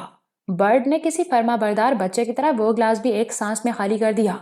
دوسری دوا شاید بہت میٹھی تھی، جبھی تو برڈ کے چہرے سے ناگواری کے تاثرات آہستہ آہستہ ختم ہو گئے۔ وہ مسکرانے لگا۔ بوڑھے نے کہا، میں تمہیں یہ دوا دے بھی دوں گا، تمہیں مزید 2 خوراک کی ضرورت ہے، انہیں بھی اسی طرح پی جانا۔ 2 دن میں ایسے چاقو چوبند ہو جاؤ گے جیسے کبھی زخمی ہوئے ہی نہیں تھے۔ یہ دوا نہ صرف توانائی بحال کرتی ہے بلکہ اندرونی چوٹوں کے لیے بھی اکثیر ہے۔ یہ کہہ کر وہ ایک مرتبہ پھر دواؤں والی میز کی طرف بڑھ گیا۔ اس نے کافی بڑی بوتلوں میں وہ دونوں دوائیں بھری اور برڈ کے حوالے کرتے ہوئے بولا، آدھے گلاس پانی میں چائے کا صرف 1 چمچہ دوا ڈالنا۔ برڈ نے اس کا شکریہ ادا کیا اور جھجکتے ہوئے بولا، آپ کی فیس؟ یہ حساب کتاب باس سے کریں گے۔ عطا جلدی سے بولا، ایک طرح سے یہ باس کے تمام آدمیوں کے معالج ہیں، گویا باس کے پینل پر ہیں۔ میں ہنس کر بولا، مجھے اندازہ نہیں تھا کہ انہیں اس حد تک انگلش بھی آتی ہوگی کہ کسی ترجمان کی ضرورت ہی نہیں پڑے گی۔ برڈ نے کہا۔ اس کی بات سن کر بوڑھا مسکرایا اور بولا، میں گزشتہ 40 برس سے یہیں ہوں، میرے پاس علاج کے لیے انگریز بھی آتے ہیں، اس لیے میں نے انگلش بھی سیکھ لی۔ ہم رخصت ہونے لگے تو بوڑھے نے اسی لڑکی کو آواز دی، نہ جانے وہ اس کی بیٹی تھی یا ملازمہ۔ وہ ہمیں لے کر دروازے کی طرف چلی۔ ویٹنگ روم میں 2 آدمی موجود تھے، ان میں سے ایک کے چہرے پر نظر پڑتے ہی میں بری طرح چونک اٹھا۔ وہ شخص میری طرف متوجہ نہیں تھا اور مجھے بھی یاد نہیں آ رہا تھا کہ میں نے اس شخص کو کہاں دیکھا تھا۔ میرے چونکنے پر برڈ بھی چوکنا ہو گیا تھا۔ ہم فلیٹ سے باہر نکلے تو برڈ نے مجھ سے پوچھا، کیا بات ہے خرم، تم کس الجھن کا شکار ہو؟ یار وہ جو ویٹنگ روم میں 2 آدمی بیٹھے تھے ان میں سے ایک کا چہرہ کچھ دیکھا بھالا لگ رہا ہے۔ اب مجھے یہ یاد نہیں آ رہا تھا کہ میں نے انہیں ایران میں دیکھا ہے یا پاکستان میں۔ میں واقعی الجھ کر رہ گیا تھا۔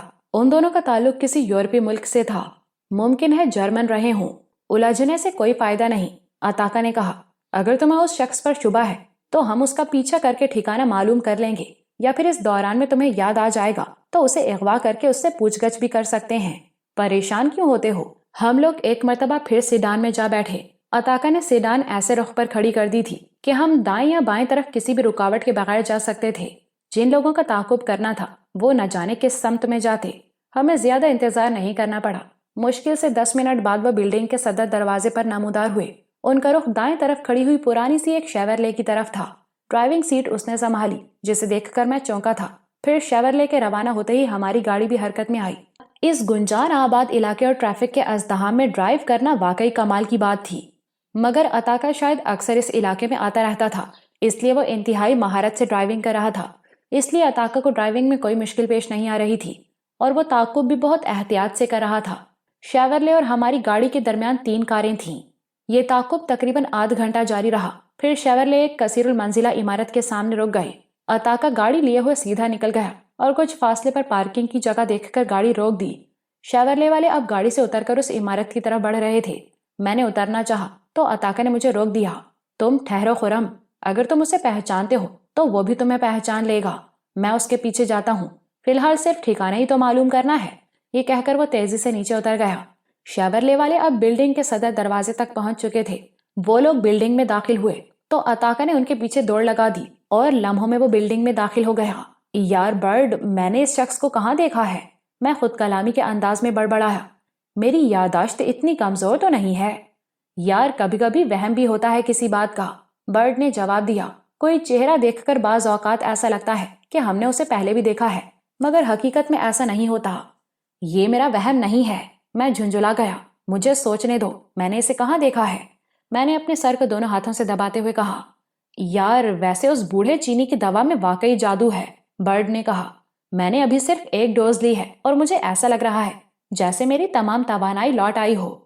کون ہو سکتا ہے وہ شخص؟ میں نے اس کی بات سنی انسنی کرتے ہوئے کہا۔ لعنت ہو اس شخص پر، برڈ بھننا گیا۔ میں موضوع بدلنے کی کوشش کرتا ہوں مگر گھوم پھر کے تمہاری سوئی وہیں اٹک جاتی ہے۔ برڈ پلیز مجھے سوچنے دو کہ میں نے اس شخص کو کہاں دیکھا ہے، میں نے بیزاری سے کہا۔ اچھا ٹھیک ہے، سوچتے رہو۔ برڈ بھی جھنجھلا گیا۔ یاد آ جائے تو مجھے ضرور بتا دینا۔ تم سمجھتے کیوں نہیں ہو؟ میں نے برڈ سے کہا۔ ہم یہاں کسی تفریحی دورے پر نہیں آئے ہیں، ہمیں چھوٹی سے چھوٹی بات پر نظر رکھنا ہوگی، اس پر غور کرنا ہوگا۔ تم تو ہمیشہ میرے ساتھ ہی رہے ہو، مجھے حیرت ہے کہ یہ شخص یاد کیوں نہیں آ رہا۔ تم نے بھی تو ضرور دیکھا ہوگا، کئی موقعوں پر میں تمہارے ساتھ نہیں تھا بلکہ کلارا تھی، برڈ نے نرم لہجے میں کہا۔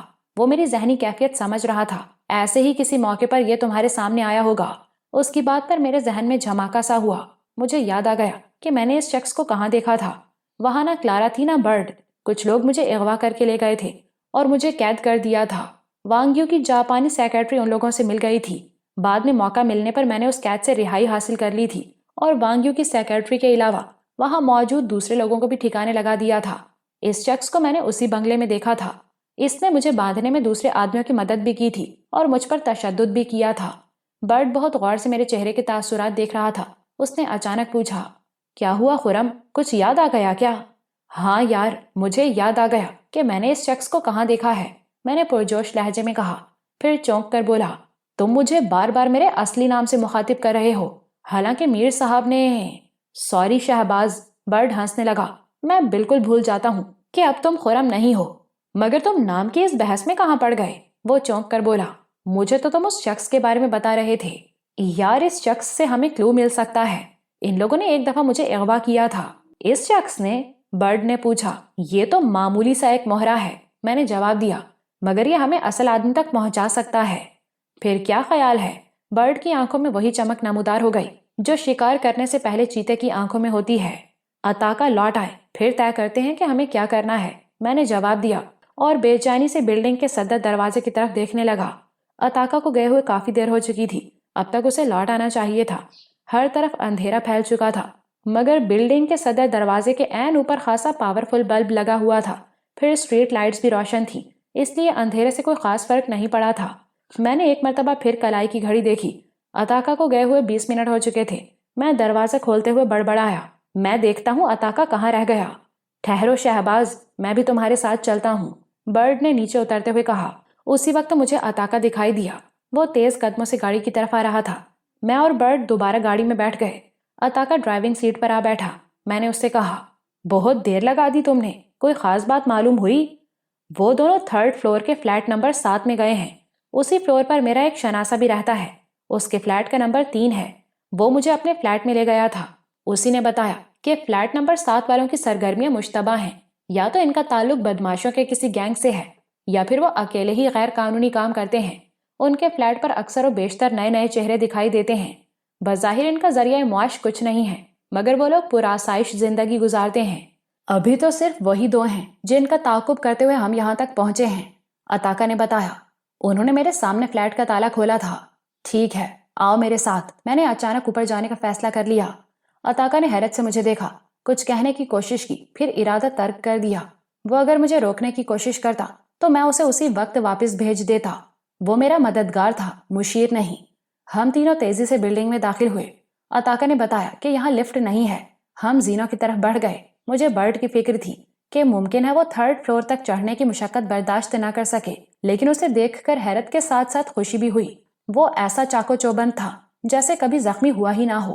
یہ اس بوڑھے چینی کی جادو اثر دوا کا کمال تھا یا پھر برڈ کی قوت ارادی، بہرحال یہ بات میرے لیے خوشائند تھی۔ 2 منٹ سے بھی کم عرصے میں ہم مطلوبہ فلیٹ تک جا پہنچے۔ میں نے جیب کے اندر ریوالور پر گرفت مضبوط کی اور عطاقہ کو دستک دینے کا اشارہ کیا۔ عطاقہ بھی ایک دم مستعد نظر آ رہا تھا، اس کے چہرے پر بھی وہی تاثر تھا جو کسی شکار پر حملے سے قبل ہوتا ہے۔ اس نے آگے بڑھ کے دروازے پر دستک دی، کیونکہ کال بیل کا بٹن موجود نہیں تھا۔ اندر سے کچھ آہٹیں ابھریں، پھر دروازہ کھل گیا۔ میں اور برڈ پیچھے تھے۔ آنے والا سفید فام تھا، مگر وہ نہیں تھا جسے دیکھ کر میں چونکا تھا۔ اس نے الجھن آمیز لہجے میں عطاقہ سے پوچھا، کیا چاہتے ہو؟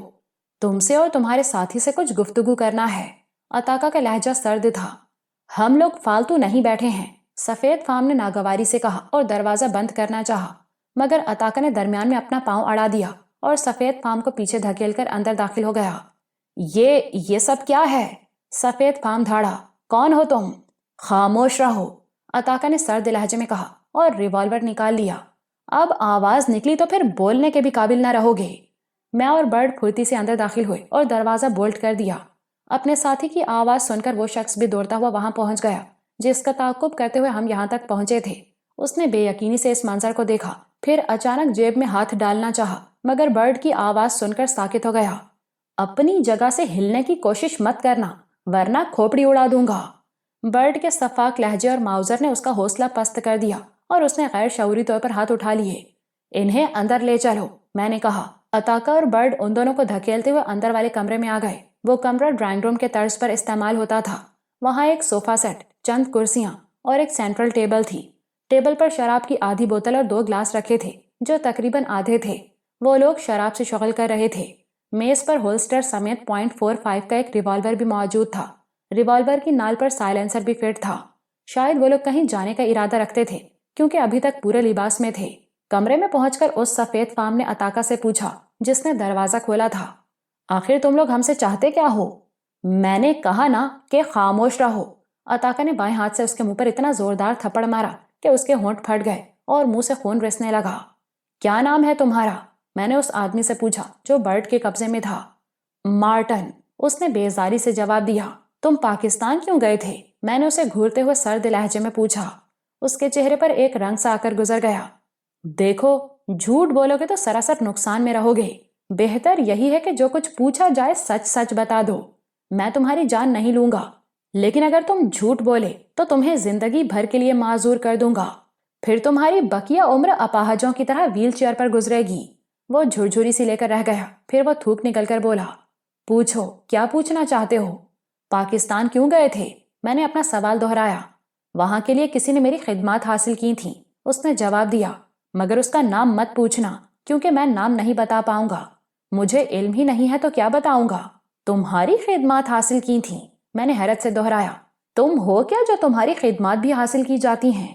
میرے سوال پر وہ یوں مسکرایا جیسے کسی بچے نے محمد علی کلے سے پوچھ لیا ہو کہ تمہیں باکسنگ آتی ہے یا نہیں۔ پھر وہ ہنس کر بولا، تم شاید اس فیلڈ میں نئے ہو اسی لیے ایسے سوال کر رہے ہو، یا پھر میرے اس نام سے واقف نہیں ہو جس سے میں انڈر گراؤنڈ ورلڈ میں مشہور ہوں، ورنہ ایسا احمقانہ سوال کبھی نہ کرتے۔ اس کا اعتماد آہستہ آہستہ لوٹ رہا تھا۔ میں نے آگے بڑھ کے اس کے منہ پر اتنی زور سے تھپڑ مارا کہ چٹاخ کی آواز گراؤنڈ فلور تک پہنچ گئی ہوگی۔ وہ لڑکھڑا کر رہ گیا۔ میں نے سرد لہجے میں کہا، میں نے تمہارا نام پوچھا ہے، پیدائشی نام نہیں، بلکہ وہ نام جس سے تم پہچانے جاتے ہو۔ تم نے الٹا مجھے مروب کرنا شروع کر دیا۔ میں اس فیلڈ میں نیا ہوں یا پرانا، یہ تمہارا مسئلہ نہیں ہے، اپنا نام بتاؤ۔ زیر زمین دنیا میں بابی کے نام سے مشہور ہوں میں۔ اس نے یوں اپنا نام بتایا جیسے وہ صدر نکسن ہو۔ برڈ چونک کر اسے دیکھنے لگا۔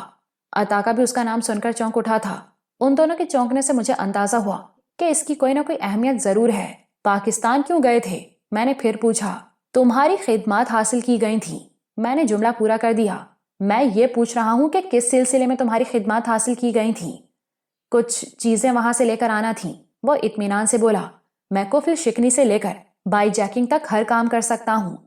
وہ چیزیں لے آئے؟ میں نے پوچھا۔ یہ تو میں نہیں بتاؤں گا، اس نے پھر اطمینان سے کہا۔ تم نہیں بتاؤ گے؟ میں نے سخت لہجے میں کہا۔ ممکن ہے تم بہت بڑے ترم خان ہو، گینگسٹر اور ہائی جیکر ہو، مگر میں پتھروں کو بھی بولنے پر مجبور کر دیتا ہوں۔ تم شاید مجھے نہیں جانتے، میں تمہیں اچھی طرح جانتا ہوں۔ اس کے اطمینان میں ذرا برابر فرق نہیں آیا تھا۔ کوشش کر دیکھو میری زبان کھلوانے کی، جتنا بتانا تھا میں نے خود ہی بتا دیا۔ تمہارے سامنے پتھر ضرور بول پڑتے ہوں گے، مگر میرا نام بابی ہے۔ میں پتھر نہیں بلکہ فولاد ہوں۔ یہ ہمارا وقت برباد کرنے کی کوشش کر رہا ہے مسٹر شہباز، عطاقہ نے کہا۔ اسے آپ میرے حوالے کر دیں، میں اس کی زبان کھلوا لوں گا۔ اس نے بڑھ کر میز پر رکھا ہوا لمبی نال والا ریوالور اٹھا لیا۔ اپنی مت کا بندوبست بھی ان لوگوں نے خود ہی کر رکھا ہے۔ میں اپنے ریوالور پر سائلنسر لگانا بھول گیا تھا۔ یہ کہتے ہو اس نے ریوالور بابی کے پیٹ سے لگا دیا۔ جواب دو گے یا یہ ریوالور تمہارے پیٹ پہ خالی کر دوں؟ اس نے بے پرواہی سے کہا۔ بابی موت سے نہیں ڈرتا، مجھے مار کر میری لاش سے جو چاہو پوچھ لینا، اس نے یوں کہا جیسے ہماری بے بسی سے لطف اندوز ہو رہا ہو۔ عطاقہ نے اچانک ریوالور کا دستہ اس کے سر پہ دے مارا۔ بابی نے سر جھٹک کر ضرب کے اثر کو کم کرنا چاہا، پھر وہ آگے پیچھے جھولا اور زمین پہ گرنے لگا، مگر برڈ نے اسے گرنے سے پہلے ہی سنبھال لیا۔ بابی کا دوسرا ساتھی پھٹی پھٹی آنکھوں سے یہ کارروائی دیکھ رہا تھا۔ اس نے سہمے ہوئے لہجے میں کہا، اگر ہم لوگوں کو کوئی نقصان پہنچا تو باس تم لوگوں کو بھی زندہ نہیں چھوڑے گا۔ ہم کسی معمولی آدمی کے لیے کام نہیں کر رہے ہیں، اسے سنبھالو برڈ، عطاقہ نے برڈ سے کہا، پھر لالی کی بغلوں میں ہاتھ ڈال کر یوں پکڑ لیا جیسے وہ بیمار ہو، خود اپنے پیروں پر چلنے کے قابل نہ ہو۔ ان دونوں کو یہاں سے لے چلو، یہاں ان سے پوچھ گچھ کرنا مناسب نہیں ہے۔ میں نے بھی مناسب یہی سمجھا کہ انہیں یہاں سے اپنے ٹھکانے پر لے جائیں۔ میں نے بابی کے ساتھی سے کہا کہ اسے دوسری طرف سے سہارا دو، یوں ہم اس کے ساتھی کو اپنے ریوالور کی زد میں بھی رکھتے اور بلڈنگ والوں میں سے کوئی دیکھتا تو اسے شبہ بھی نہ ہوتا۔ میں نے بابی کے ساتھی کو بھی ہدایت کر دی کہ کوئی پوچھے تو اس سے یہی کہنا کہ میرا ساتھی سیڑھیوں سے گر کے زخمی ہو گیا ہے، اسے ہاسپٹل لے جا رہا ہوں۔ بابی واقعی زخمی ہو گیا تھا، اس کے سر سے خون بہہ رہا تھا۔ عطاقہ نے کچھ زیادہ زور سے وار کر دیا تھا۔ ہم نے بامشکل بابی کو سیڑھیوں سے نیچے اتارا۔ اس دوران میں کئی لوگوں سے سامنا ہوا تو بابی کے ساتھی نے انہیں وہی جواب دیا جو میں اسے بتا چکا تھا۔ نیچے پہنچ کر عطاقہ کی جگہ برڈ نے سنبھالی اور عطاقہ تیزی سے گاڑی کی طرف بڑھ گیا۔ پھر اس نے پھرتی سے گاڑی کا رخ موڑا اور اسے بلڈنگ کے سامنے کھڑا کر دیا۔ برڈ نے پہلے بابی کو گاڑی کی پچھلی سیٹ پر ٹھونسا، پھر اس کے ساتھی کو بیٹھنے کا اشارہ کیا۔ اس کے بعد وہ خود پیچھے ہی بیٹھ گیا۔ میں عطاقہ کے ساتھ اگلی نشست پر بیٹھا اور فوراً ہی گاڑی آگے بڑھ گئی۔ کسی کے وہم و گمان میں بھی نہ ہوگا کہ ہم ان لوگوں کو اغوا کر رہے ہیں۔